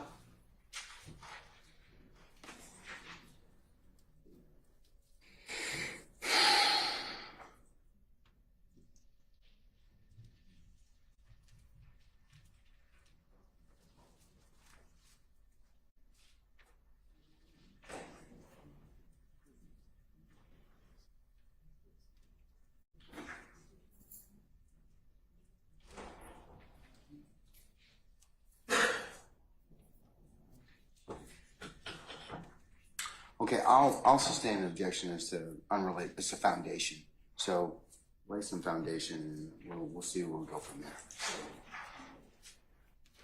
Looking at what's going to be tendered as State's Exhibit 378 Yankee Echo, is this you in the video?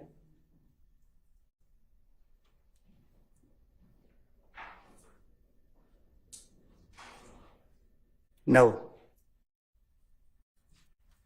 Your Honor, at this time we're going to ask the tender State's Exhibit 378 Yankee for impeachment purposes only.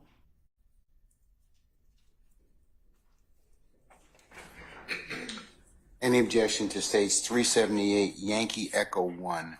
Your Honor, we're not admitted for evidence tender for impeachment purposes. Is this the picture? No, this is the video. I have several objections, but you didn't want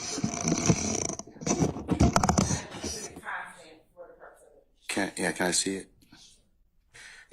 Your Honor, Sir, can you step out? when I step out, my head hurt. Yeah, you can step out. Yes, sir.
All right.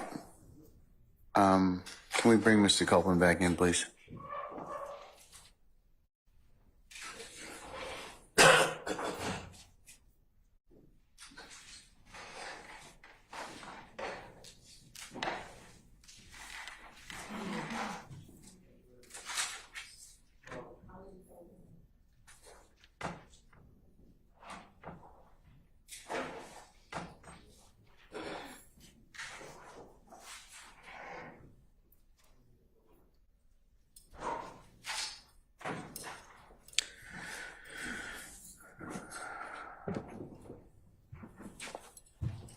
All right, ladies and gentlemen, jury, it might be appropriate at this point in time that we take lunch. So why don't we say we'll take lunch to 1:45 and then see where the afternoon leads us, okay? Mr. Copeland, lunch, and we'll see you at 1:45, okay? All right. All right. All rise. Go ahead. Go ahead.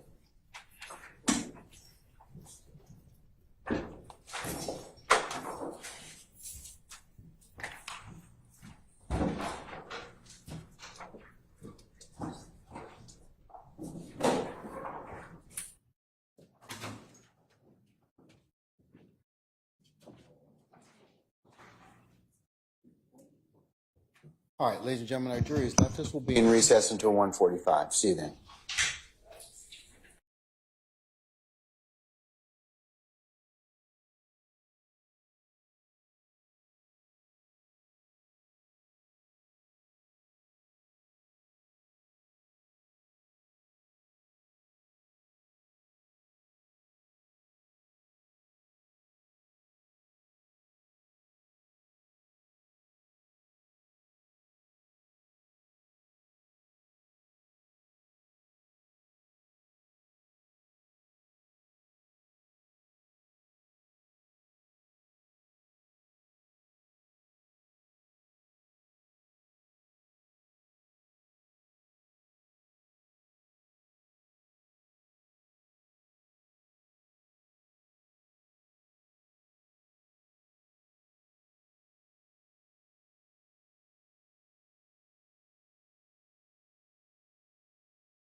Hey, before we bring him out, can you keep the door closed, please? All right. Mr. Steele, Miss Hilton's back, so. So, what I was saying, In regards to, yeah, you were telling me, that you had another, or you wanted to be heard in regards to states 378 378 Yankee Echo 1. okay, it's a June 10th, 2000. Yeah, and that's what I need to find out. Is it, Ms. Hilton, is that the June 10th, 2015 interview purportedly of Mr. Copeland? Yes. Okay. What I want to alert the court is that district attorney wants to use for impeachment. We're not showing just to the witness, listening closely. It's going to be broadcast. The court allowed that in. But they're playing like a 2-second snippet. The issue is, did you ever FaceTime with Jeffrey Williams? And in those sections, there is absolutely, I FaceTime with Jeffrey. I was with someone who FaceTime with, I think they call him Thug. I think there's three, up at the bench we talked about, there's 3 separate times that he purportedly testifies or he gives in his interview inconsistently with that. What I want to alert, and what I said earlier, is it just seems to me to be a tricky way to do it, because if you don't shut the recording or start the recording right away, it goes into, we have a problem.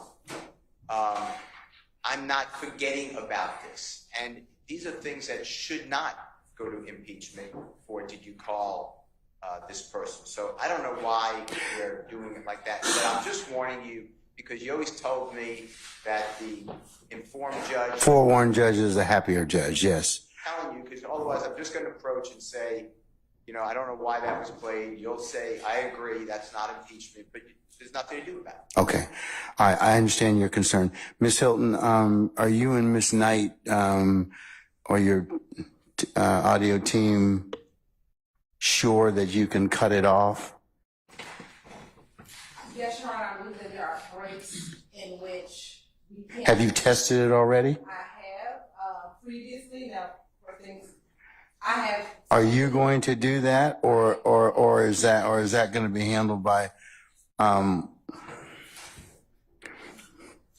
The three lawyers sitting in the back. No, to ensure that I am going to handle the portions of impeachment. All right, so it's on you if it runs over, okay?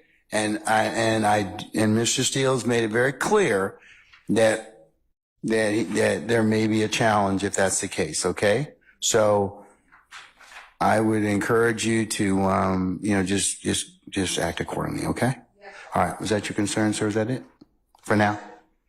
Okay, all right. Let's bring Mr. Copeland in, please. And while we're doing that, summon our jurors.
All right, ladies and gentlemen, please be seated.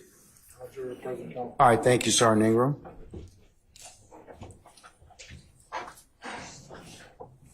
All right, Ms. Hilton, whenever you are ready, ma'am, you may resume your examination. Thank you, Your Honor. Your Honor, permission to sit briefly for this portion You of may, it. madam. Now, Mr. Copeland, when we left off, I asked you about FaceTiming with Doug. I'm now going to play from your June 10th, 2015 interview, beginning at 10:35:51 to 10:35:53.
Course indulgence for 1 moment.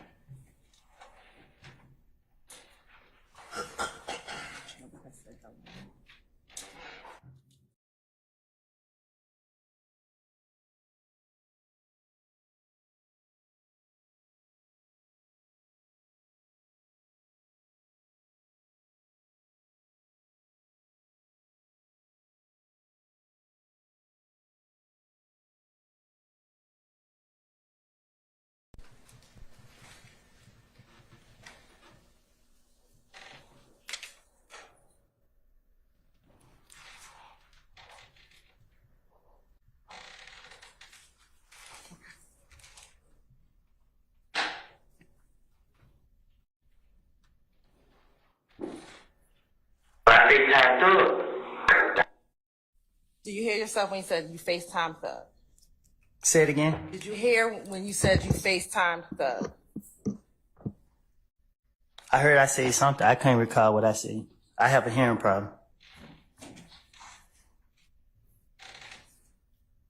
I'm now going to play on that same date, 3:47:40 to 3:47:41.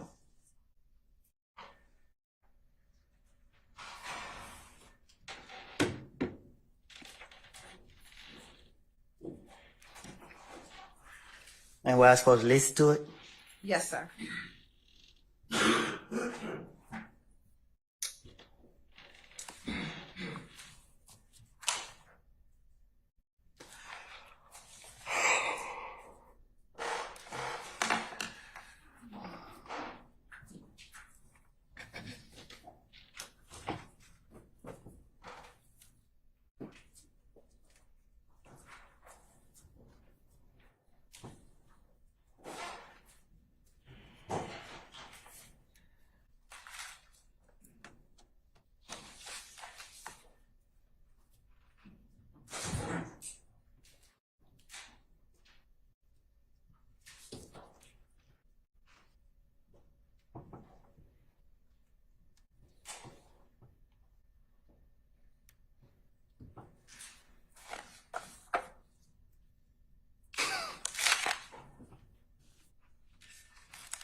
Do you hear when you said you called FaceTime on Thug?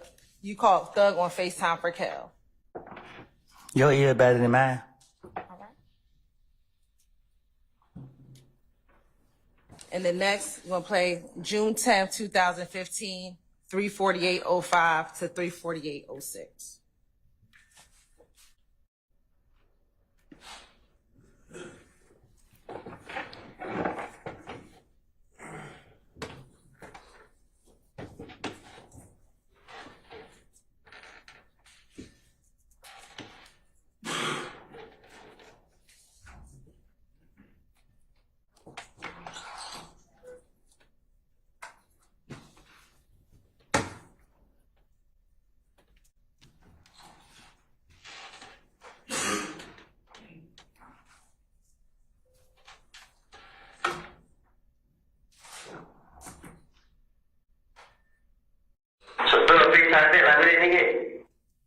Did you hear you say Thug FaceTime me back? Your ear better than mine.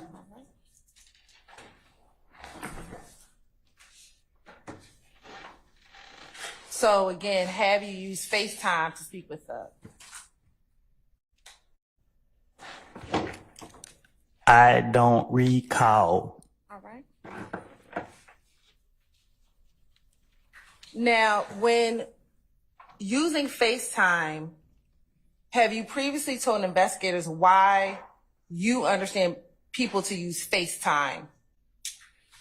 The reason why your friend group uses FaceTime? Objection calls for speculation.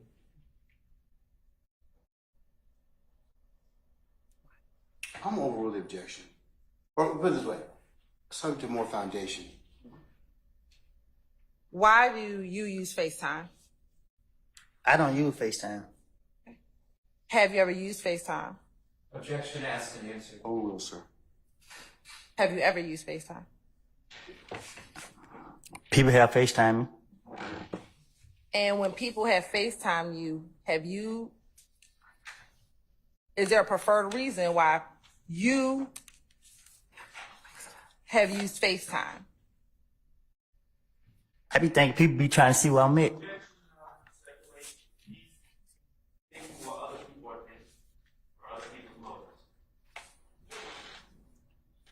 I'll sustain this as speculation at this point. Have you told investigators why you and others use FaceTime?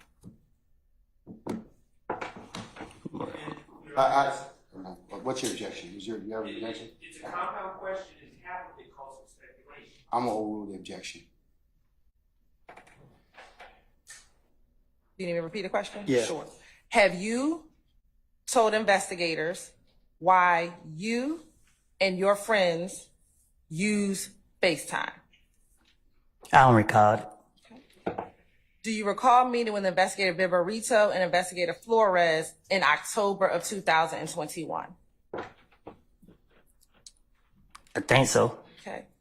And during that interview, did you speak with them about why FaceTime is used? I don't recall it. All right.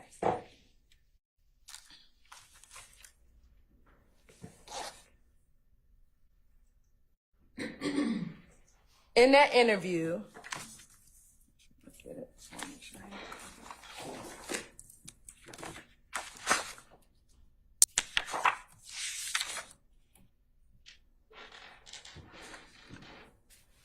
did you tell investigators?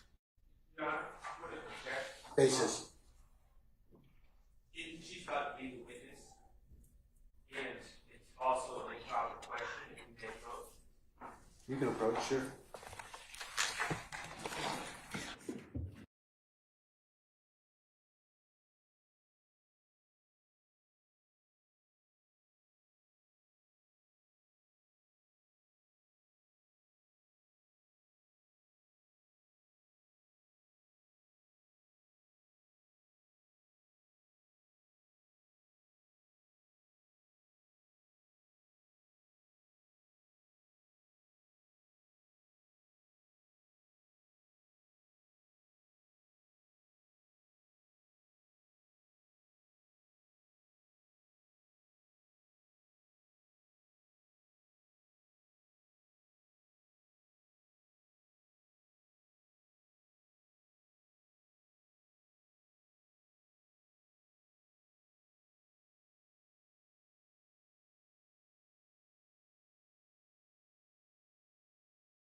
Madam, you may resume when ready.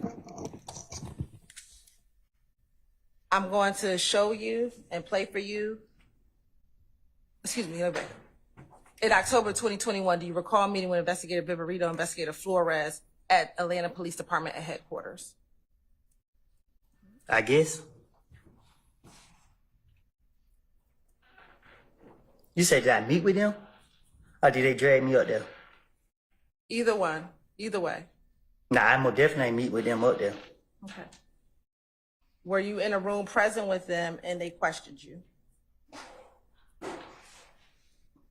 They questioned me.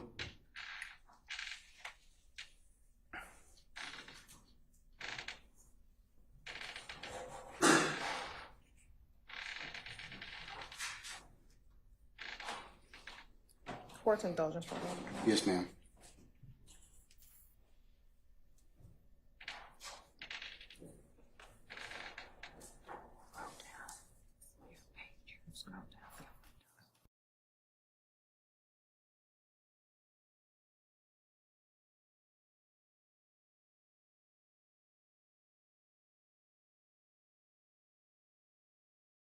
Through 126:43. All right.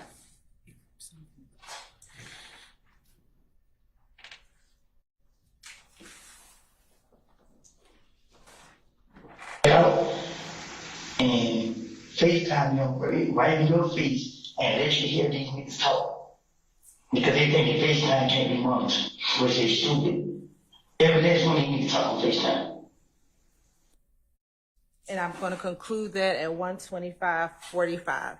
Do you hear yourself when you say, Objection to repeating.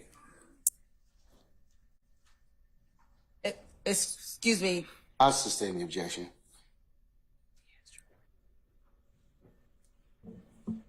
what is the reason why FaceTime is used? Huh? What is the reason why FaceTime is used? What you mean? Overruled, sir. You can have a continued objection. You can answer the question, sir. Did you hear yourself in the video say, Overruled, gentlemen. Mr. Sharp, Mr. Steele. FaceTime is used because it can't be monitored? That's what I said. Did you hear yourself say that in the video? I told you I got a hearing problem. Would you like me to play it back for you? You can play it. If I can't put it in my ear, I won't be able to recognize what I said. It's the sound of it. I understand.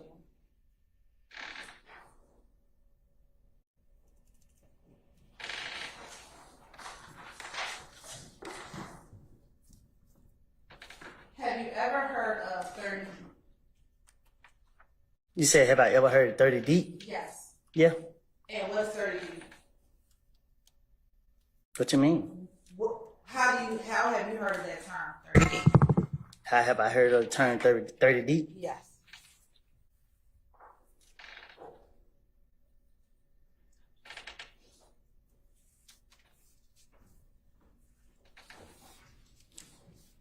Can you ask me in a way I can understand? Sure. You said you've heard of 30D. You said you've heard of it, 30D. I know about 30 deep. Okay. What do you know about 30D?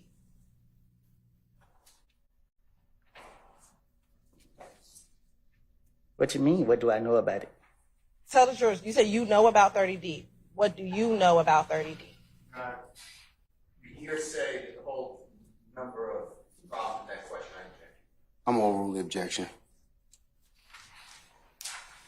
Is 30D?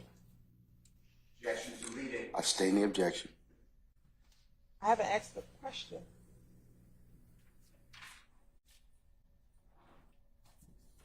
All right, you can go ahead and rephrase now. What is 30D?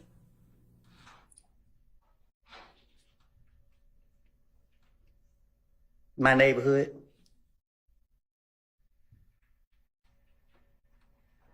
Is 30D a gang?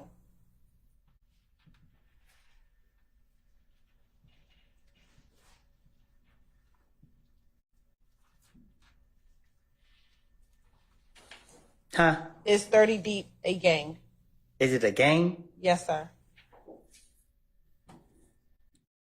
And what you define as a game? How do you define a gang? Or do you, let me strike that. Is 30 Deep a group of individuals?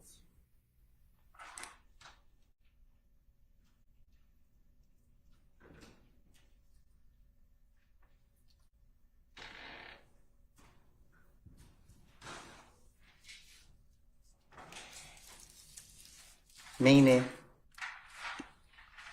You said 30 Deep is your neighborhood. Yes, it's my neighborhood. Okay. Is 30 Deep a group of people in your neighborhood? No, it's just, I don't know. Is it a group of people from your neighborhood? I just know my neighborhood, I was growing up, I used to hear 30 Deep a lot. And when you heard of 30 Deep,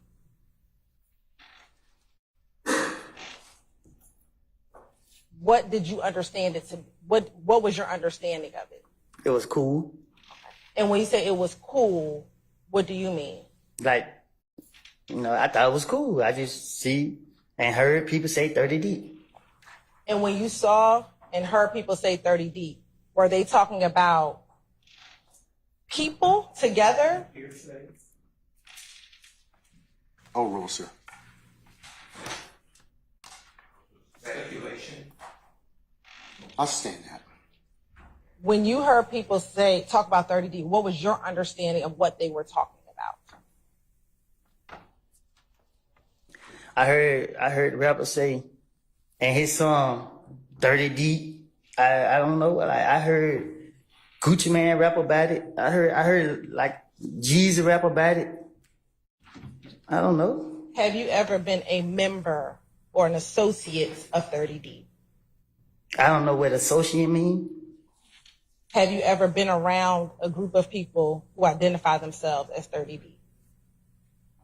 Have I ever been around a group of people that identify themselves at 30 Deep? Yes.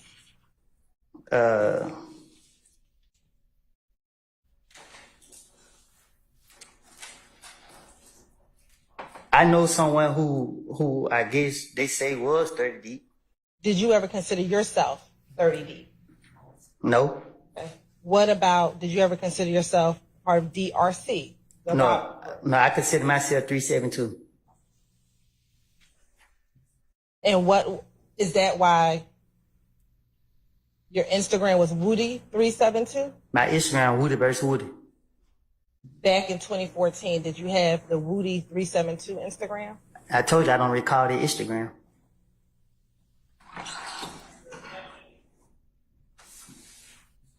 Back then they had several fake accounts with my name in it, but it wasn't mine.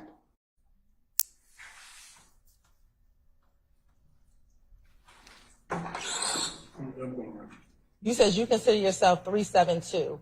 What was 372? It ain't for you to know. I'm going to ask you again, Mr. Copeland. What was 372? 372. Was that a gang? What do you define as a gang? Mr. Copeland, I'm asking a question. I can't answer your question if I don't know what you're talking about. Was it you and a group of people a part of 372? And what's a group of people? 3 or more people.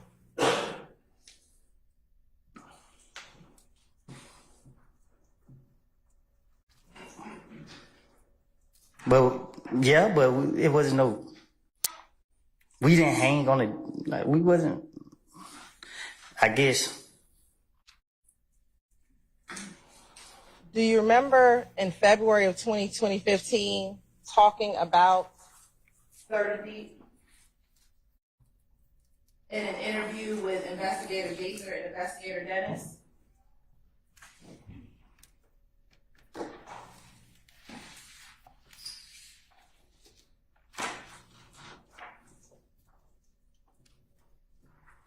Huh?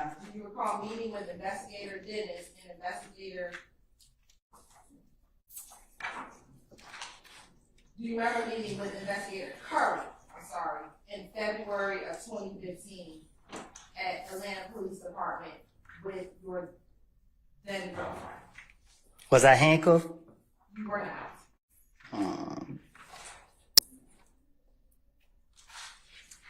Nah, I don't remember. Do you recall having to go to the Atlanta Police Department after someone came to your home and shot at you? Your Honor, this is. Basis. You're gonna have to orient you to the I'm gonna rule the objection as to form. If you got a better objection, Mr. Steele, you can decompose it. Overruled. Do you recall going to the Atlanta Police Department on February? I'm gonna object as soon as facts not in evidence.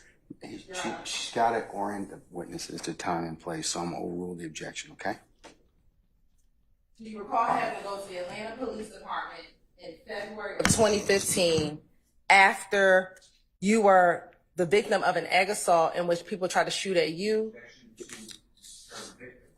I sustain the objection. After somebody shot at you, your child, and your child's mother. Do you recall having to go to the Atlanta Police Department to be interviewed for that? Yes. What happened there? Okay. And do you recall speaking with a detective during that interview? I don't know who I spoke with. Okay. But do you remember, it doesn't matter, do you remember speaking with a detective about Yes. what happened with you? And during the course of that interview, do you recall being asked about your affiliation with or your association with 30 Deep? What you asking me? Okay. Do you remember the detective asking you if you were a part of 30 Deep? What'd I say? You have to ask yes or no. Do you remember being asked that question? No, I don't remember him asking me. Okay. Do you remember saying that? Basis. I need a form of the objection. Overruled, sir. Again, if you pose another objection, I'll listen to it. He asked you, he told you, you said to him, it's a whole gang.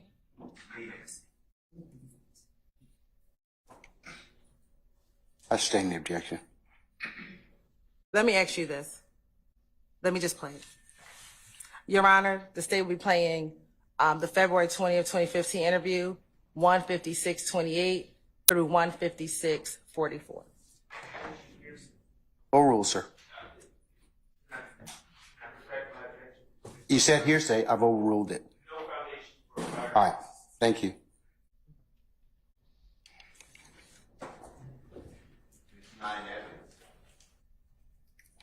It's impeachment. Is that correct, madam? Yes, Your Honor. All right.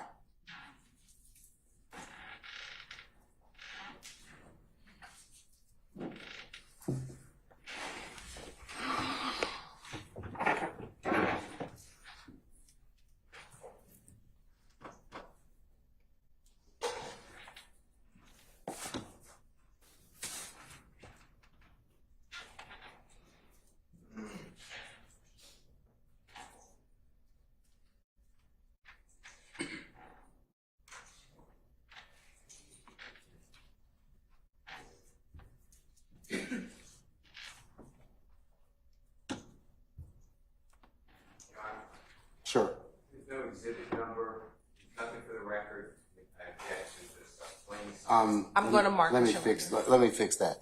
Yes, you do need to mark it as for identification, madam. Yes, Your Honor. The state would like to send a 378 Yankee Charlie, and it'll be from 156-28 to 156-44.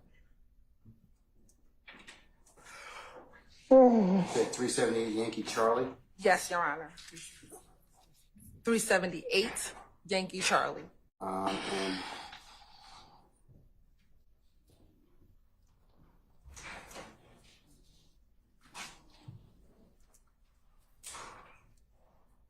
any objection to say 378 Yankee Charlie from 15620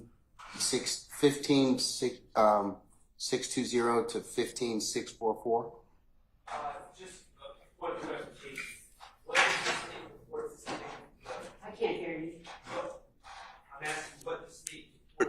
this exhibit to be?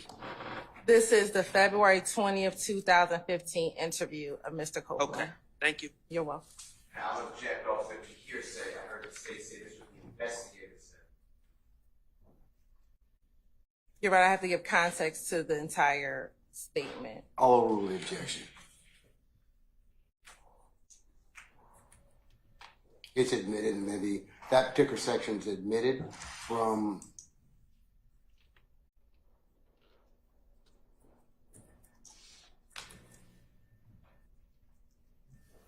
(15,620) to (15,644).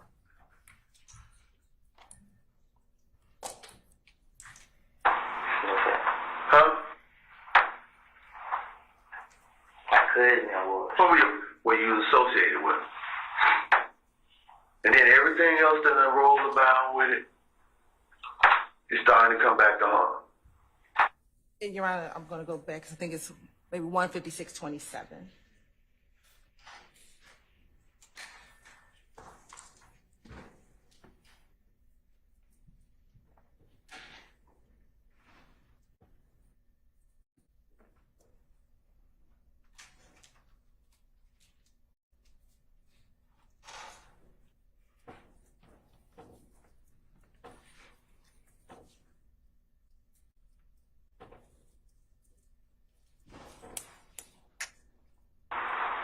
You was 30 deep. Huh? My cousin I was. What you was associated with. And then everything else that done rolled about with it is starting to come back to harm. And we're ending at 156.45. I'm going to also show you, you know what, strike that. To your knowledge, was Demekion Garlington part of 30D? No, To your knowledge, was Shannon part of 30D? no, Did you ever claim affiliation with the Bloods? who, me? Yes, you.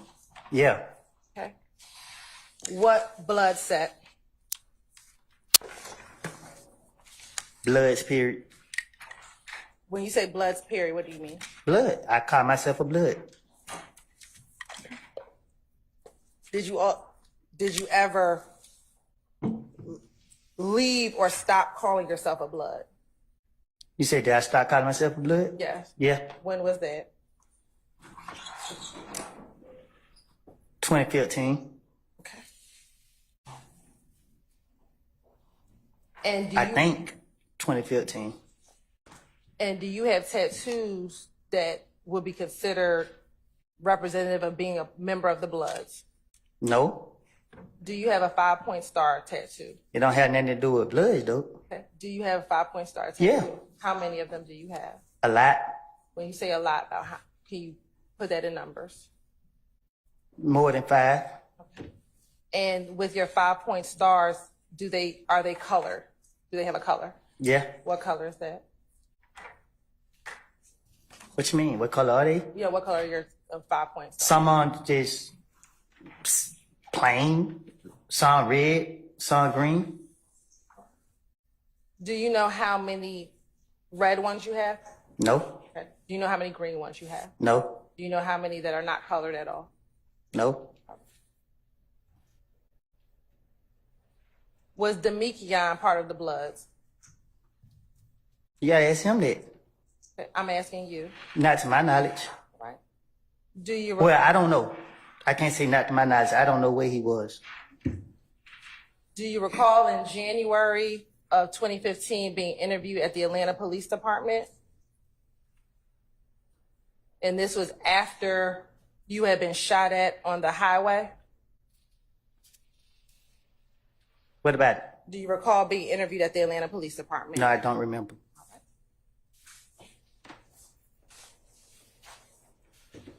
I'm going to mark State's Exhibit 378Y Yankee, Bravo. And I'm going to play from 646.34 to 646.43. What was the second part? 646. 34 to 646:43.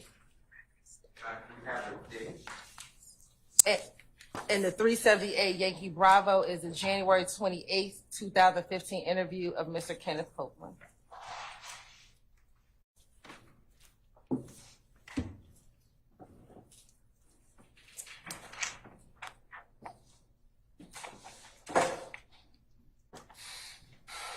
Are you moving to admit that, madam? Just for the purposes of impeachment, Your Okay, Honor. all right, okay. All right, it's been identified.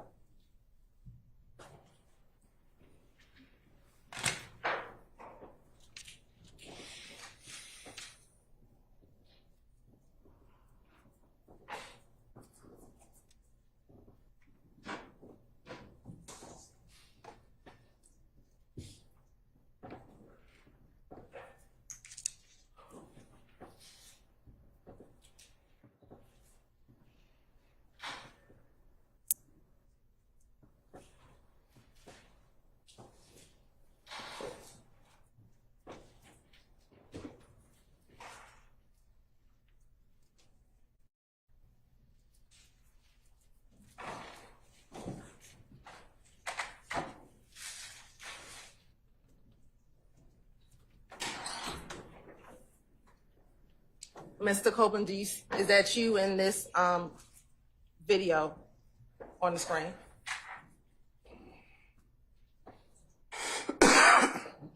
I guess.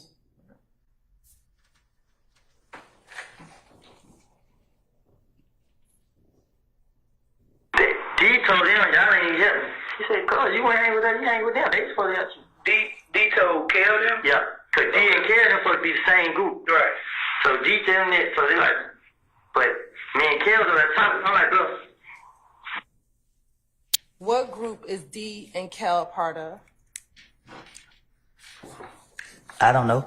Are they both part of, at the time in 2014, were they both part of If Gang? Objection, asked and answered. Overruled, sir. Are they a part of If Gang? I don't know.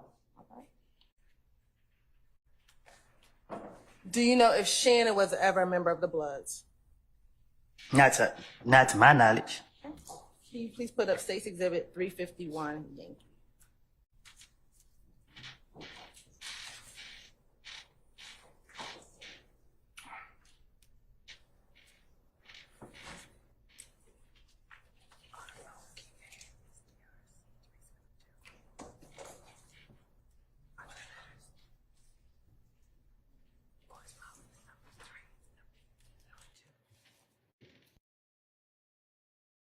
I'm looking at State's Exhibit 351Y.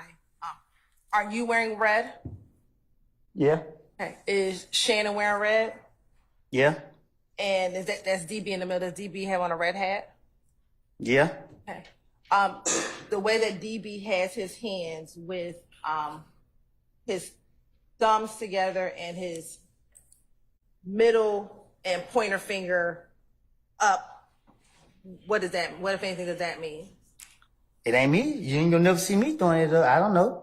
Do you know that to be the symbol for SMM? I do not know. Okay. Is that a red bandana on your right ankle? Yes. Okay. Why do you have a red bandana on your right ankle?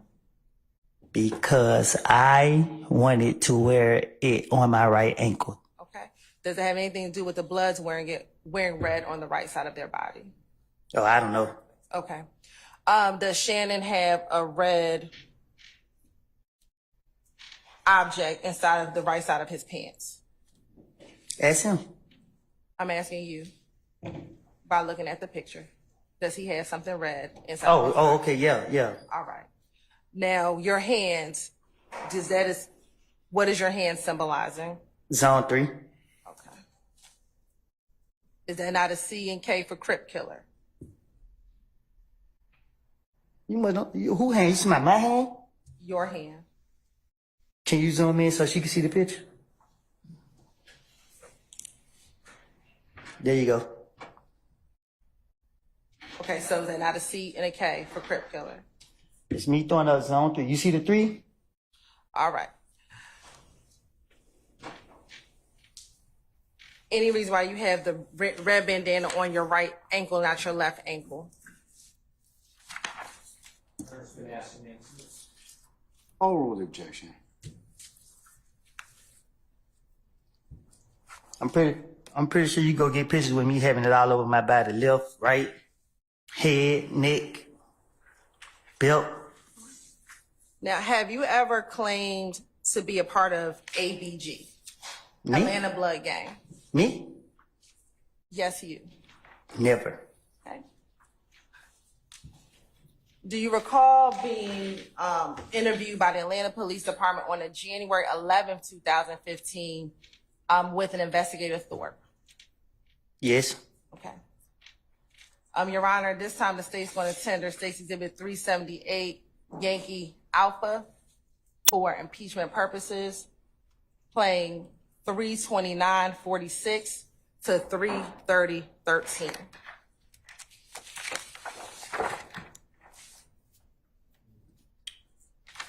All right, hold on 1 second.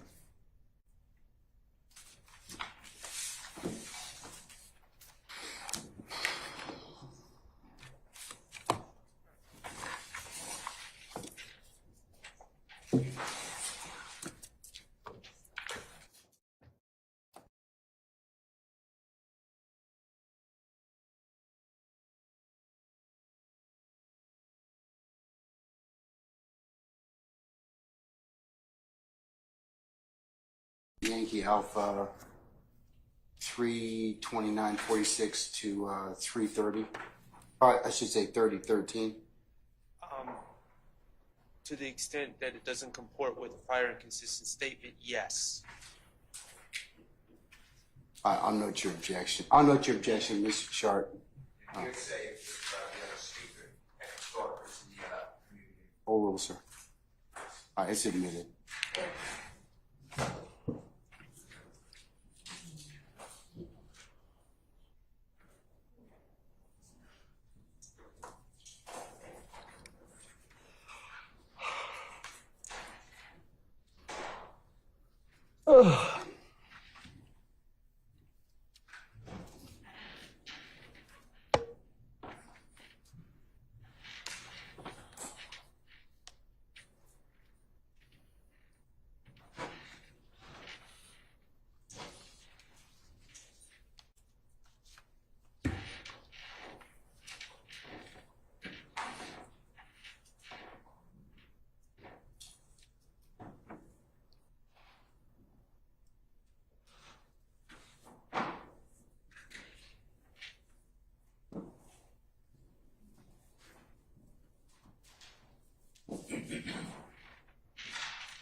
But it was in 2000, I had went to jail in 2000.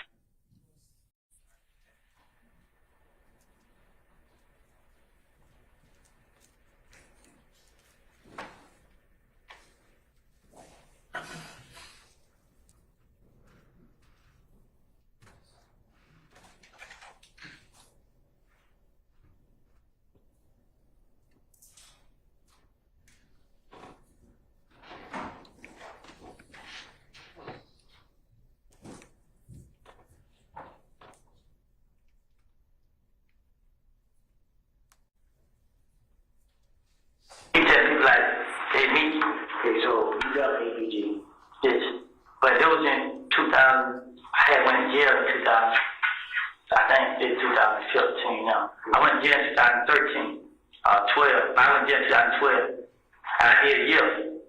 But when I went to jail in 2012, I didn't get down with the game. I told them I went in. So you got out in 2013. Basis for your objection. Prior consistent statement, question asked. Your Honor, I asked him, was he ever part of ABG? And Oh, he well, let's said, get to that portion, okay? that's That's what happened. He said, Okay, well, Detective Thorpe asked him, okay, so you, let's just run it back to that particular section. Tell me where it started. all right. All right. Overruling objection for the time being, Mr. Steele.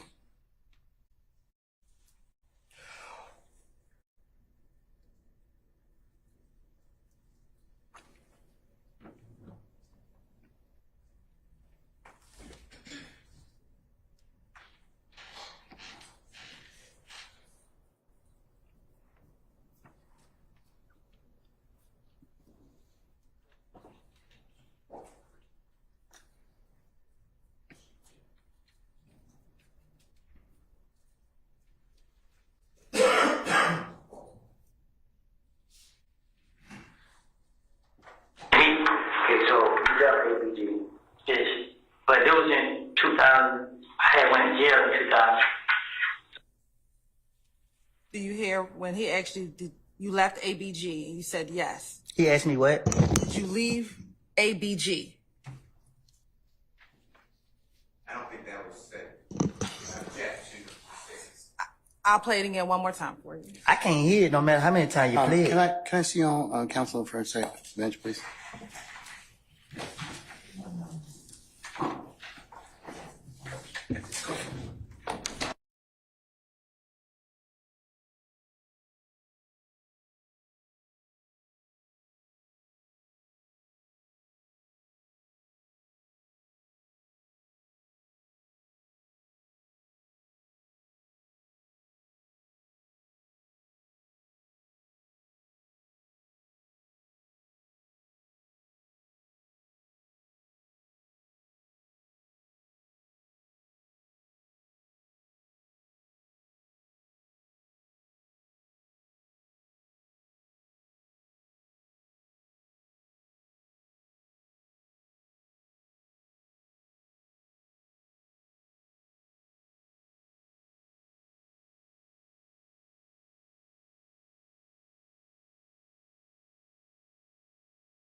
All right, ladies and gentlemen, we are going to take a 10-minute comfort break, and then we'll see where the day leads us at that point in time, okay? All right, all rise.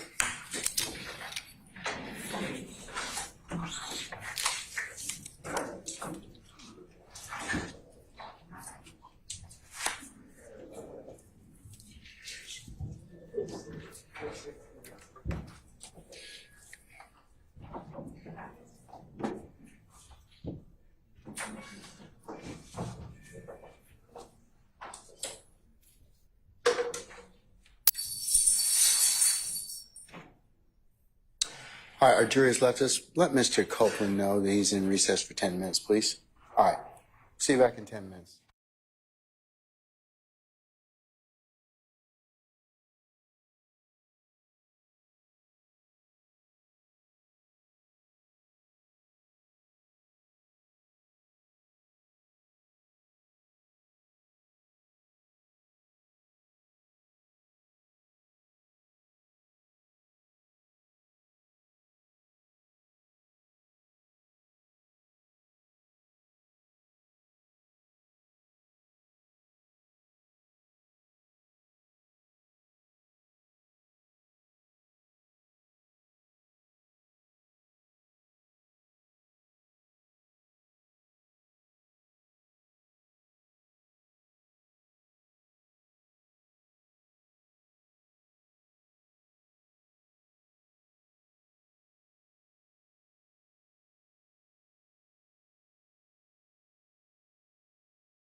My attention, Mr. Weinstein, you have filed a motion to recuse me. You have filed an affidavit consistent with that, pursuant to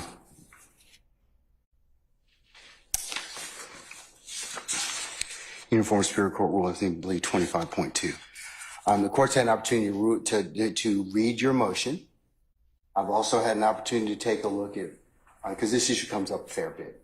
Baptiste versus the state, I invite you to take a look at that, and that's from our Court of Appeals, 229 Georgia Appeals 691. Basically, you can't file a motion to recuse for ruling that a trial judge makes, okay? And that's what you're doing in this particular situation. You're saying you don't like what I ruled upon. You're alleging some facts in an affidavit that support that decision. Because if that were the case, then no trial judge would be able to sit through a trial and give adverse rulings. So for the reasons set forth in Baptiste and other cases, I'm going to deny your motion to recuse on its face, okay? Your Honor, may I just address what you said? I disagree with your characterization that I filed a motion as a result of any ruling. No. Well, you did in your affidavit. I'm taking in your affidavit as face value, okay? All right, I'm not contesting where you got the information from, at least not yet. Yes. But I'm just saying that because it also encompasses that I made a ruling. And as a result of that, if I make a ruling and you don't like it, then every litigant will say, I want to recuse you, Judge Smith or Judge Glanville or Judge whoever, okay? So part and parcel of it is that's why I'm making my ruling in this particular case.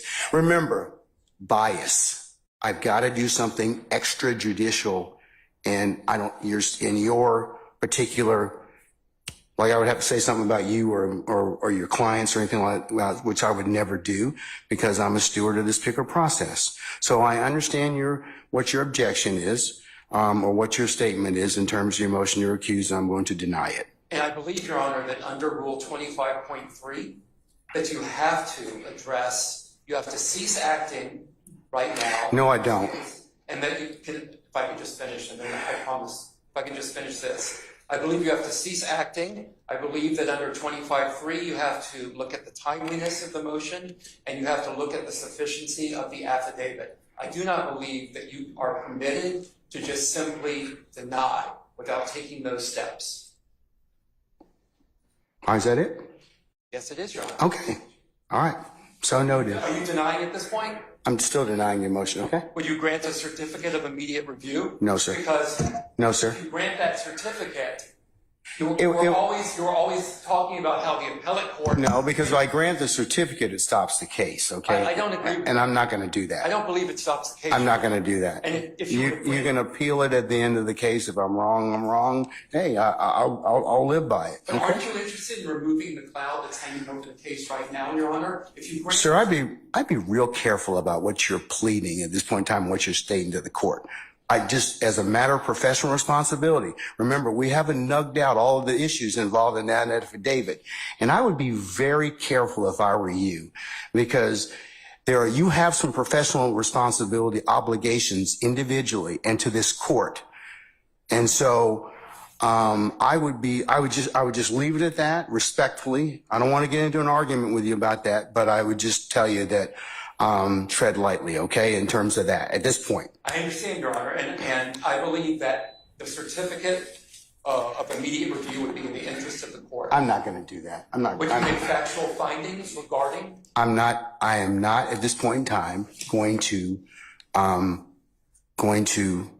denied the motion, okay? I believe that's an error, Your Honor. All right. Okay. Thank you, sir. Thank you. All right. Can we call Mr. Copeland now, please?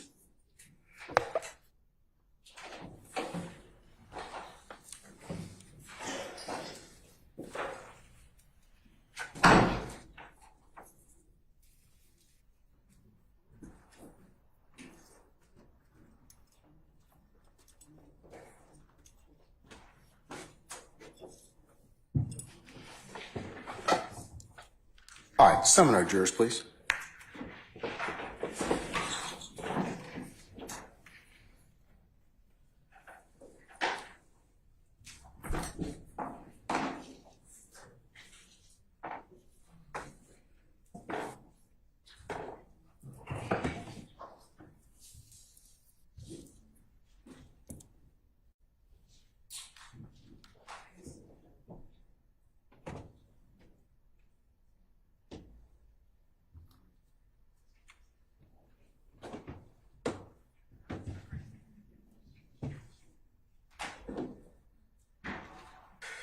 Mr. Weinstein, I am going to prepare a written order, okay?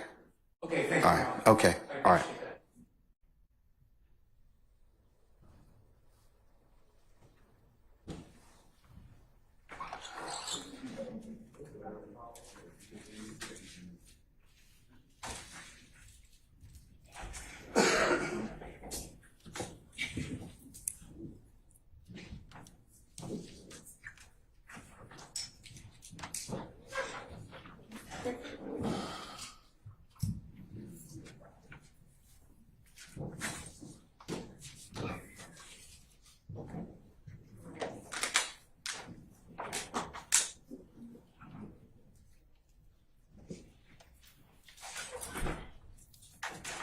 All right, ladies and gentlemen, please be seated. All right, thank you, Sergeant Ingram.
Yes, ma'am.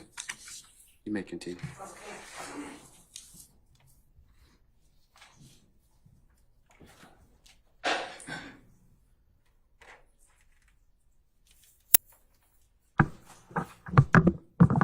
Mr. Copeland, have you heard of YSL?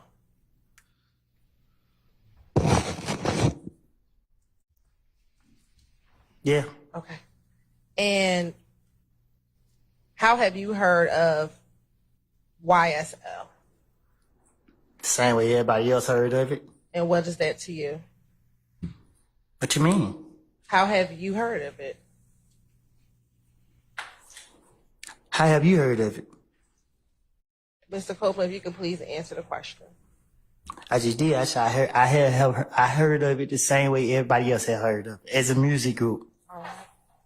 And what does YSL mean? Young Stoner Life. What was your objection, sir? Foundation, is that what you said? I'll sustain the objection.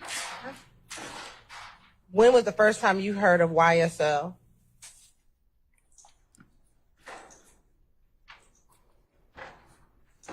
When I started, I got out of 2013, and that's when I started hearing of it. And when you started hearing of it, was it where were was it in Mechanicsville? How did you start hearing of it? Young Thug had a song that was on the radio, and everybody was playing it.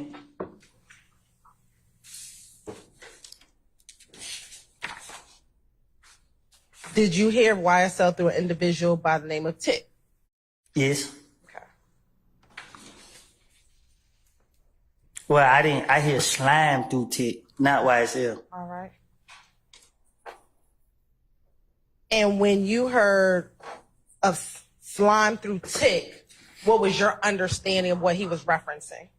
That would be speculative. No, Your Honor, my question, what was his understanding? I'll rule the objection. I will rule the objection.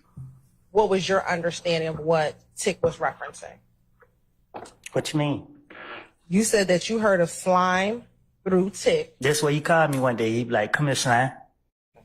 Did you ask him why he called? Did you ever ask him why he was calling you Slime? This Atlanta, we make up words every day. Okay. Did you know YSL to be? Did you consider YSL to be a gang? No. Okay. Have you ever claimed affiliation as being part of YSL, the gang? There's no foundation, and it goes to the juries. This is 701. Not the appropriate to call it a gang. If a gang is one, not to another, I object. Objection to your speaking, objection, Your Honor. Well, Mr. Steele, remember I told you not to speak your objection to begin with, so you need to give me a basis. No, you can do. 701. Okay, and what else? Everything I just said. Well, I'm not listening to that because I'm looking for a reason that can be couched in a. Okay.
call. Yeah.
Nice. You keep it.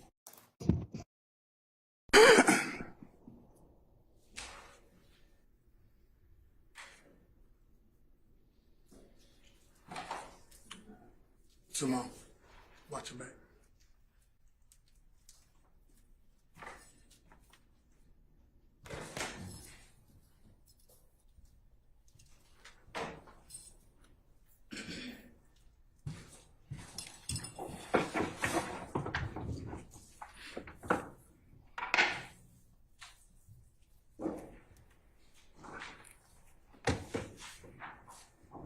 You may continue, ma'am. Thank you. Mr. Copeland, have you ever done an interview with a video blogger off the porch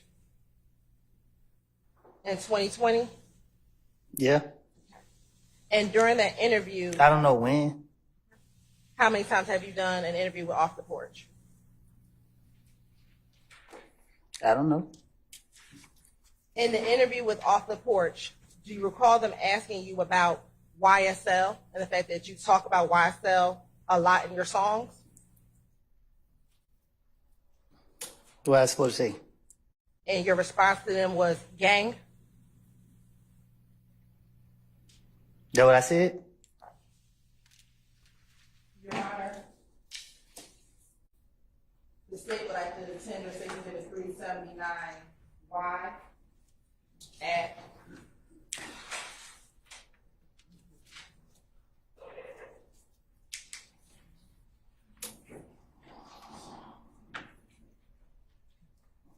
(9 minutes and 30 seconds to 9 minutes and 35 seconds.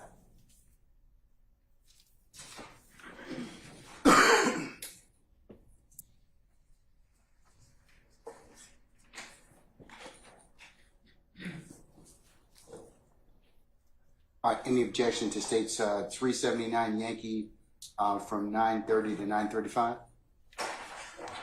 All right, hearing none, it's admitted and may be published as you see fit.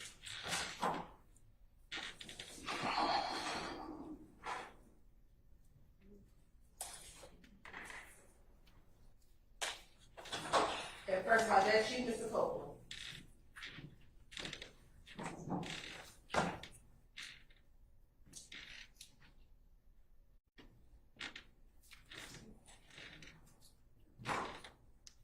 Is that you, Mr. Copeland? Is that you? It looked like it. And you rap YSL a lot in your music. Dang.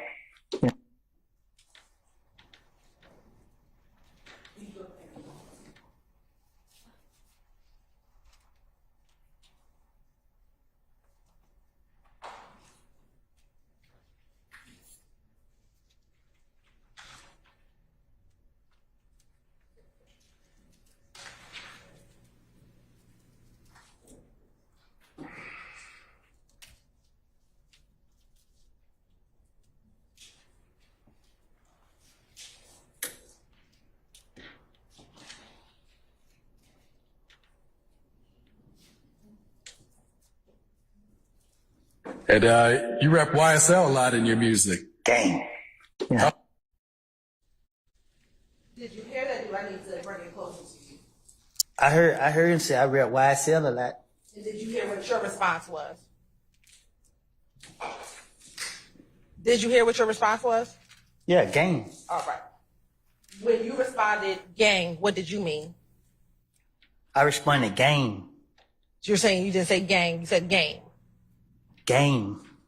G-A-M-E is what you're saying that you said? Yeah, when he said YSL, gang. So your testimony today is that you said game and not gang. I'm trying to get clarification. Oh, hold on. All right, I'll sustain the objection if that's the answer. Do you recall in the beginning of that same video saying slat YSL for life? What about it? Did you say that? Probably so. Okay. When you say slat YSL for life, what are you referencing? What you mean? I don't know what referencing mean. When you say YSL for life, are you talking about the music or the gang? So I'm doing an interview with Out the Porch. Okay. I'm trying to get into the music. And I was told I had to make people believe in me. So I was doing interviews trying to make people believe in me. Have you ever been signed to YSL, the record label? No. All right. So why would you be repping YSL if you've never been signed to the record label? Cause I sent Young Thug my music and tried to convince him that I was trying to go the right way in life and do music. So. And he never signed you to the label? I went back to jail. But you were never signed to the label? How could I say this? I stand the objection.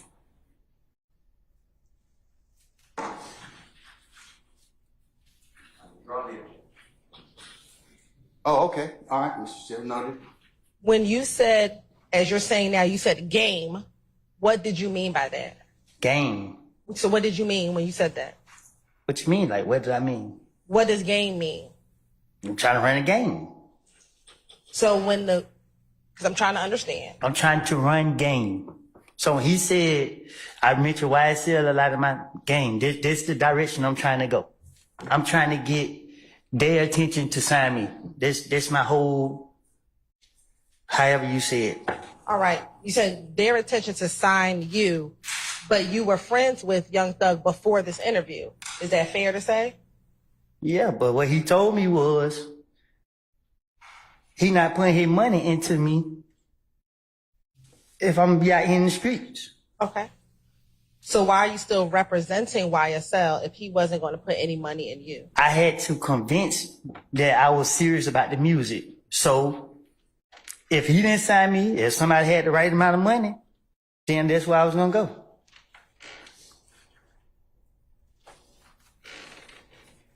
Okay. Now, since we're talking about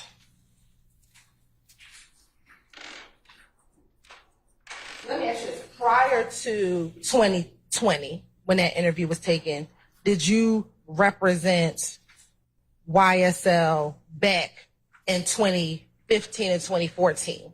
Was it about the music in 2015 and 2014? You said, was it about the music? Yeah. What you mean? You're telling the jury that the reason why you rep YSL is because you were trying to get signed. Is that fair to say? No, you asked me about the interview. And I was saying why I said in the interview was to get these people attention. Before this interview, Okay. did you rep YSL before this interview? I did. Okay. And before this interview, when you rep YSL, what was your purpose of representing YSL at that time? You said what was my purpose? Why were you representing YSL before this interview? You got to be more specific, like clear on what you're saying. You talk about back in the days? You talking about 2020? What are you talking about?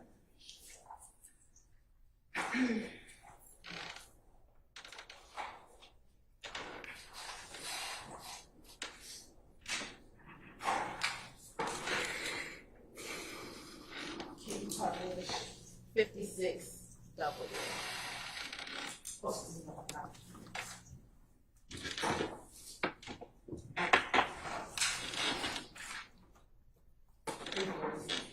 We're gonna publish 342 game.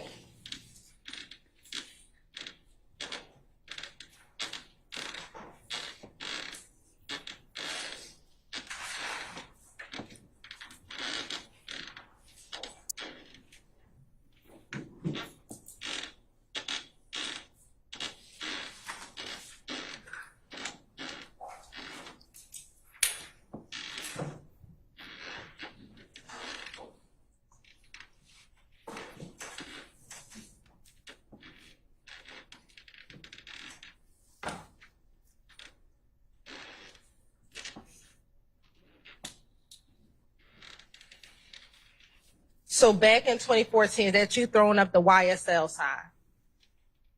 I don't know if this 2014. We can scroll down. Do you see the date being October 26, 2014? Yeah, I see it right here. In this symbol, you're throwing up.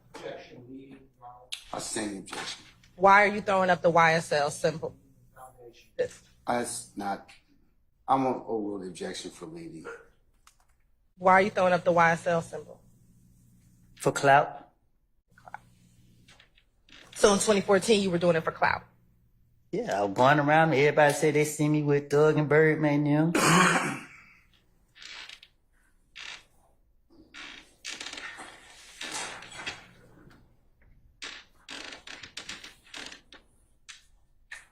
Besides clout,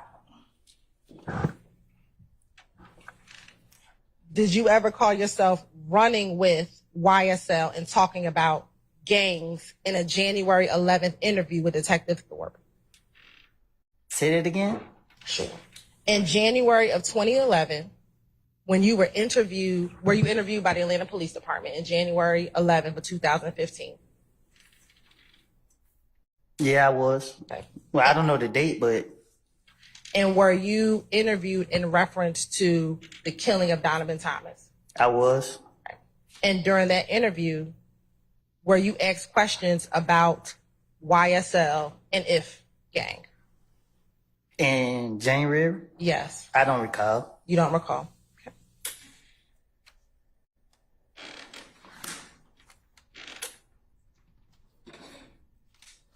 And during that interview, let me ask you this. Was there any point in that interview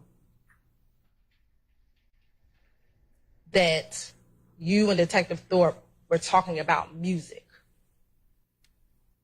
I don't recall.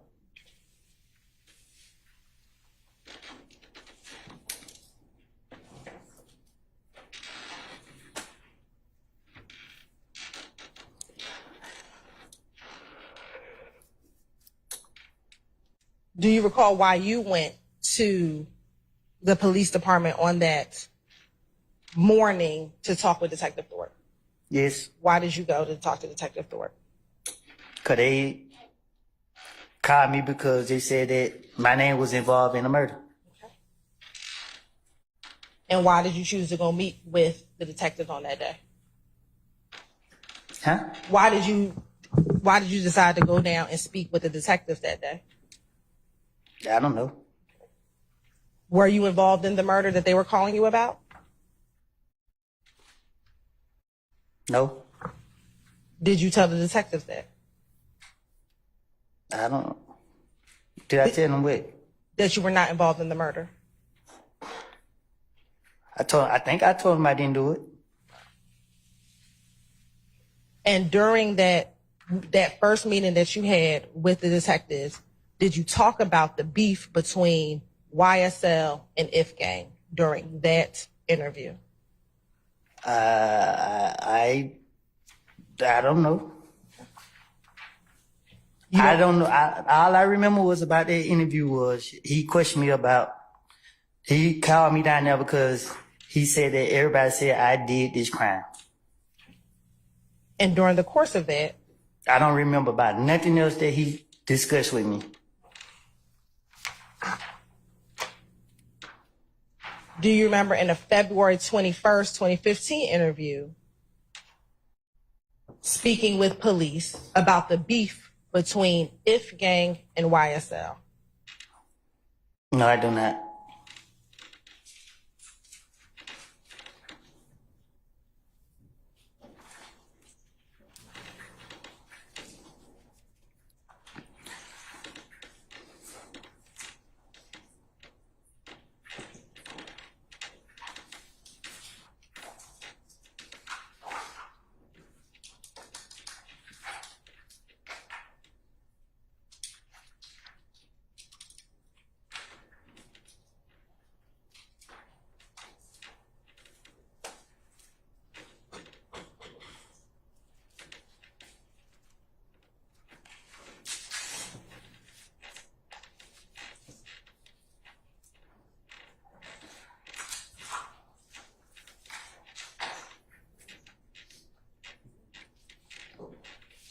Come back to that.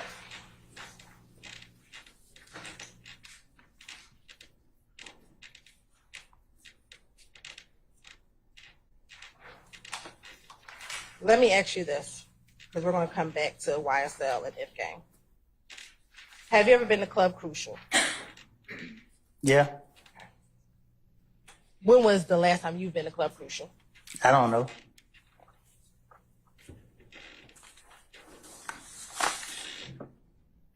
Do you know if Club Crucial is still open for business? I think it's still open. All right.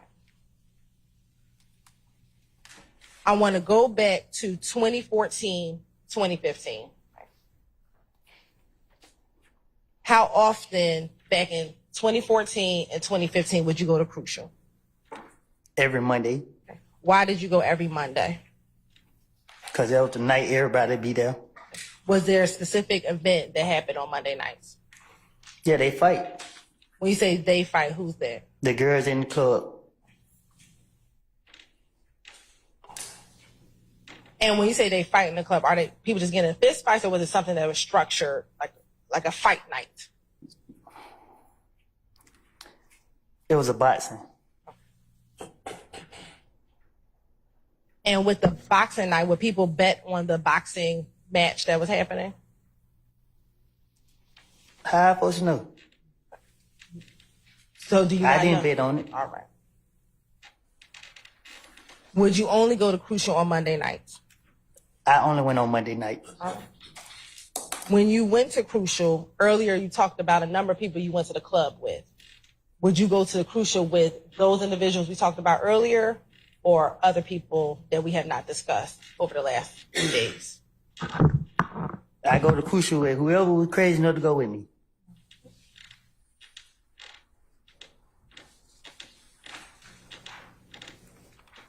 Is there a kitchen inside of Club Crucial back in 2014, 2015?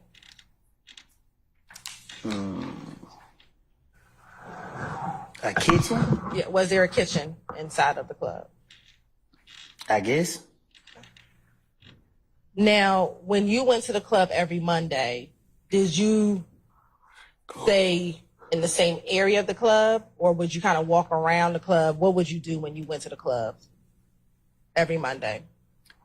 Same thing everybody else go to the club for. And what did you go to the club for? Yeah, enjoy myself. Okay. Did you have a section in the club, or were you just kind of roaming I around? just go in the club. Now, when you went to the club, did you take money to the club?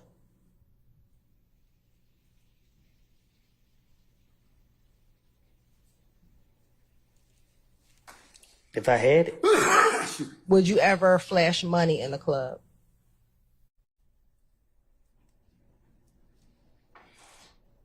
If I had it.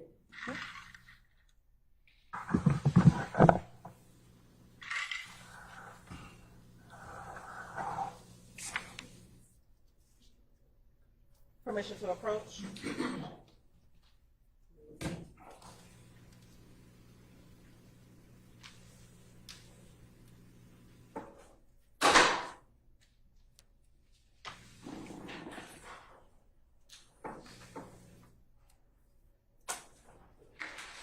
you have something you need to show defense counsel? Yes, Okay. right.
All right, well, come on.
Oh, yes, ma'am. Go right ahead. I apologize. Mr. Copeland, I'm showing you what the market says to the 386 Yankee.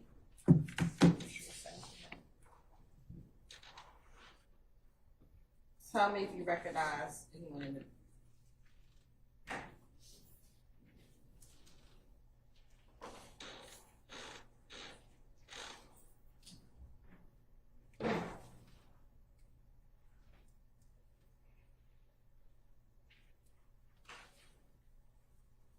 Do you recognize anyone in that video?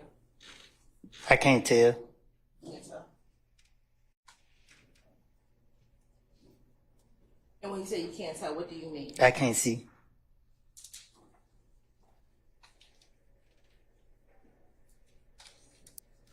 You need me to push it up closer. Do you need me to push it up closer to you? I'm going to pull it up closer.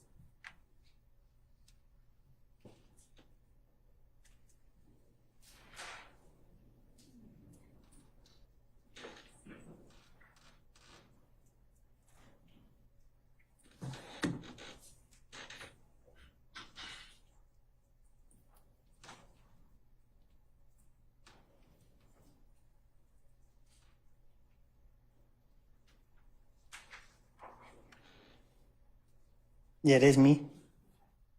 And what are you flashing money? That what it looked like I'm doing. And so earlier when we talked about flashing money, is that what you were describing when I asked you earlier if you've ever flashed money in the club? I guess. All right. You're on this time. The state would like to consider 386 Yankee into evidence. Any further objection to 386 Yankee?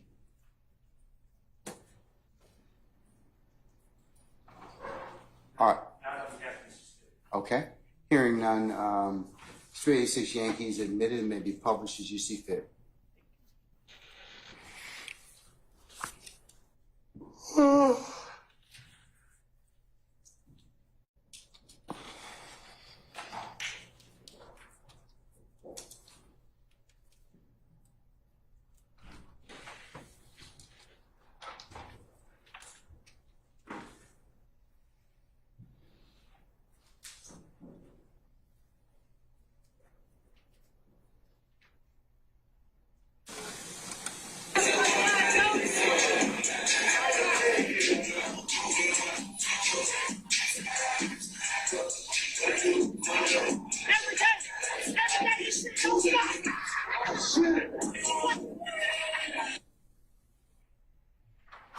Now, looking at 386 Yankee, are you in Club Crucial in that?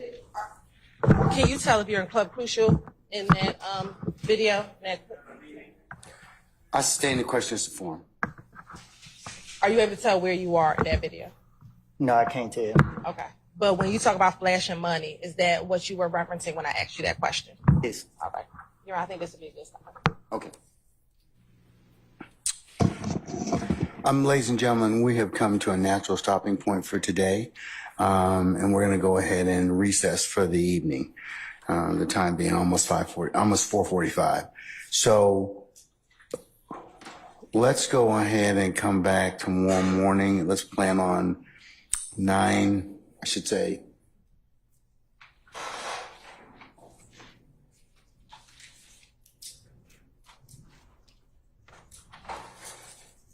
$8:30 for an anticipated 9 o'clock start time, okay? All right. Mr. Copeland, we will see you tomorrow morning at 8:30, okay?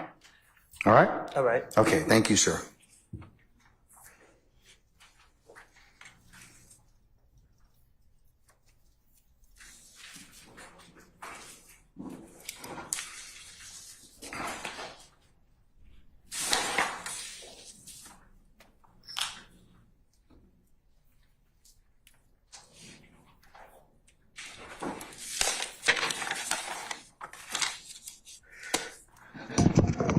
All right, ladies and gentlemen, any minister inquiry with me? Have you reviewed your calendar for July yet? Because you know any anticipated days off? No. I live, hour by hour and day by day, okay? At this point. I will soon, okay? Fair enough? Okay. But I'm thinking about it, all right? You're talking about, Well, I know we're already aware of the 12th and the 26th would be a late start, but if there was any other. well, you know that the 4th this year falls on a Thursday. Yeah. So it's a county holiday, a national holiday. Friday, we also take Friday as well. The county takes Friday, the 5th. So at this point in time, what's up for debate is the 1st, 2nd, and 3rd, okay? But I'll let you, like I said, I'll let you know kind of once we kind of take a look at some other things, okay? Yes. All right. Fair question. What other ministerial inquiry do you have of me? Anybody else? All right, I'll see what we can do to get that to you soon. I'm working on it, okay? All right.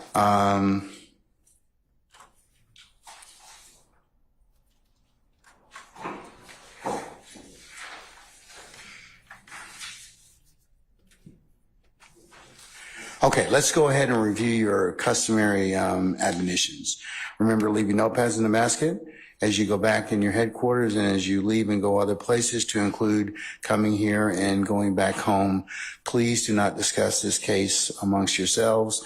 Discuss it in ones and twos. Discuss it as a corporate body back there, sitting there as you're waiting. Remember, it would be improper for you to recap, handicap, comment, or otherwise review the testimony that you have heard thus far. Remember, you can only consider this case when, in such time that the court properly can instructs you on how to do that. All right. Remember, ladies and gentlemen, you are not to go ahead and go by and visit any scenes that may be depicted that you've learned about during testimony in open court. Remember, it would be a violation for you to take pictures, draw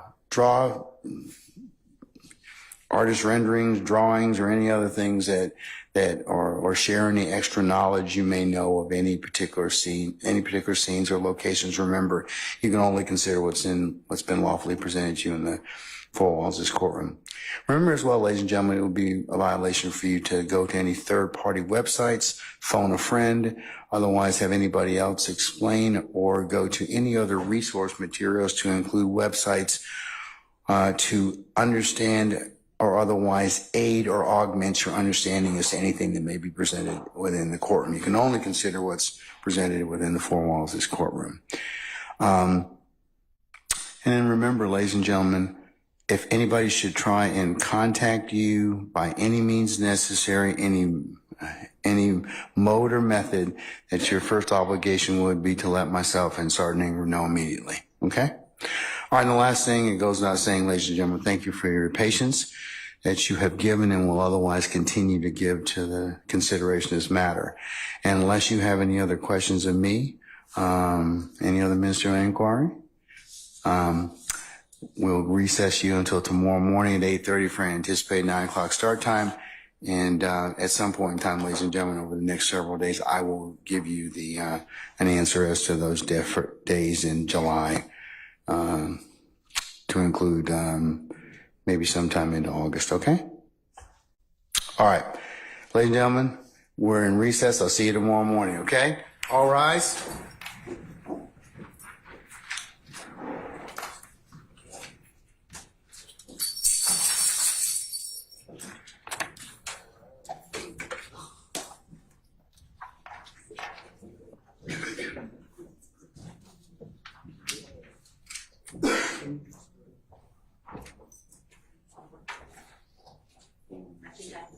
Okay. All right.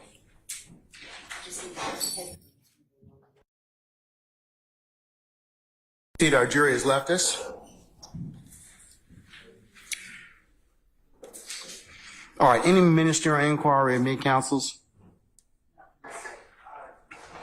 Yes, Your Honor. Sure, Mr. Sharp. At this time, I would like to once again reassert a motion for any Brady materials, including any impeachment evidence that is different or contradictory from anything that Mr. Copeland has stated on the stand so far from the state. Madam. Your Honor, we will share anything that we have heard today different or any other day different from what he has stated on the stand in an email to counsel, and we will copy the court this afternoon. All right, Mr. Shard, is that the extent of it? You've asked me before about anything else that was said purportedly ex parte. The court is still kind of combing its way through that, okay? And Your Honor, just to be clear, my inquiry of the state was not limited to that ex parte communication. But yes, Your Honor, I have asked about the transcript, but respectfully, I just not trying to ask about that every day out of respect. Well, no harm. Yeah. We're working on it, and you certainly, if it's appropriate, will receive or the opportunity to whatever statements that may be relevant to your inquiry before you begin your cross-examination. You'll have that. Should that be bear upon it, okay? Thank you. All right. But as for the state's inquiry, Miss Love says she will forward anything else to you that she becomes aware of. Understood. Because the state has a continuing obligation, of course, to provide you with any Brady materials. Yes, Your Honor. Or impeachment. Okay? All right. Anything else? Any other counsel? Defense counsel? All right. Then I'll see you all tomorrow morning at 8:30 for anticipated 9 o'clock start time, okay? All right, we're in recess.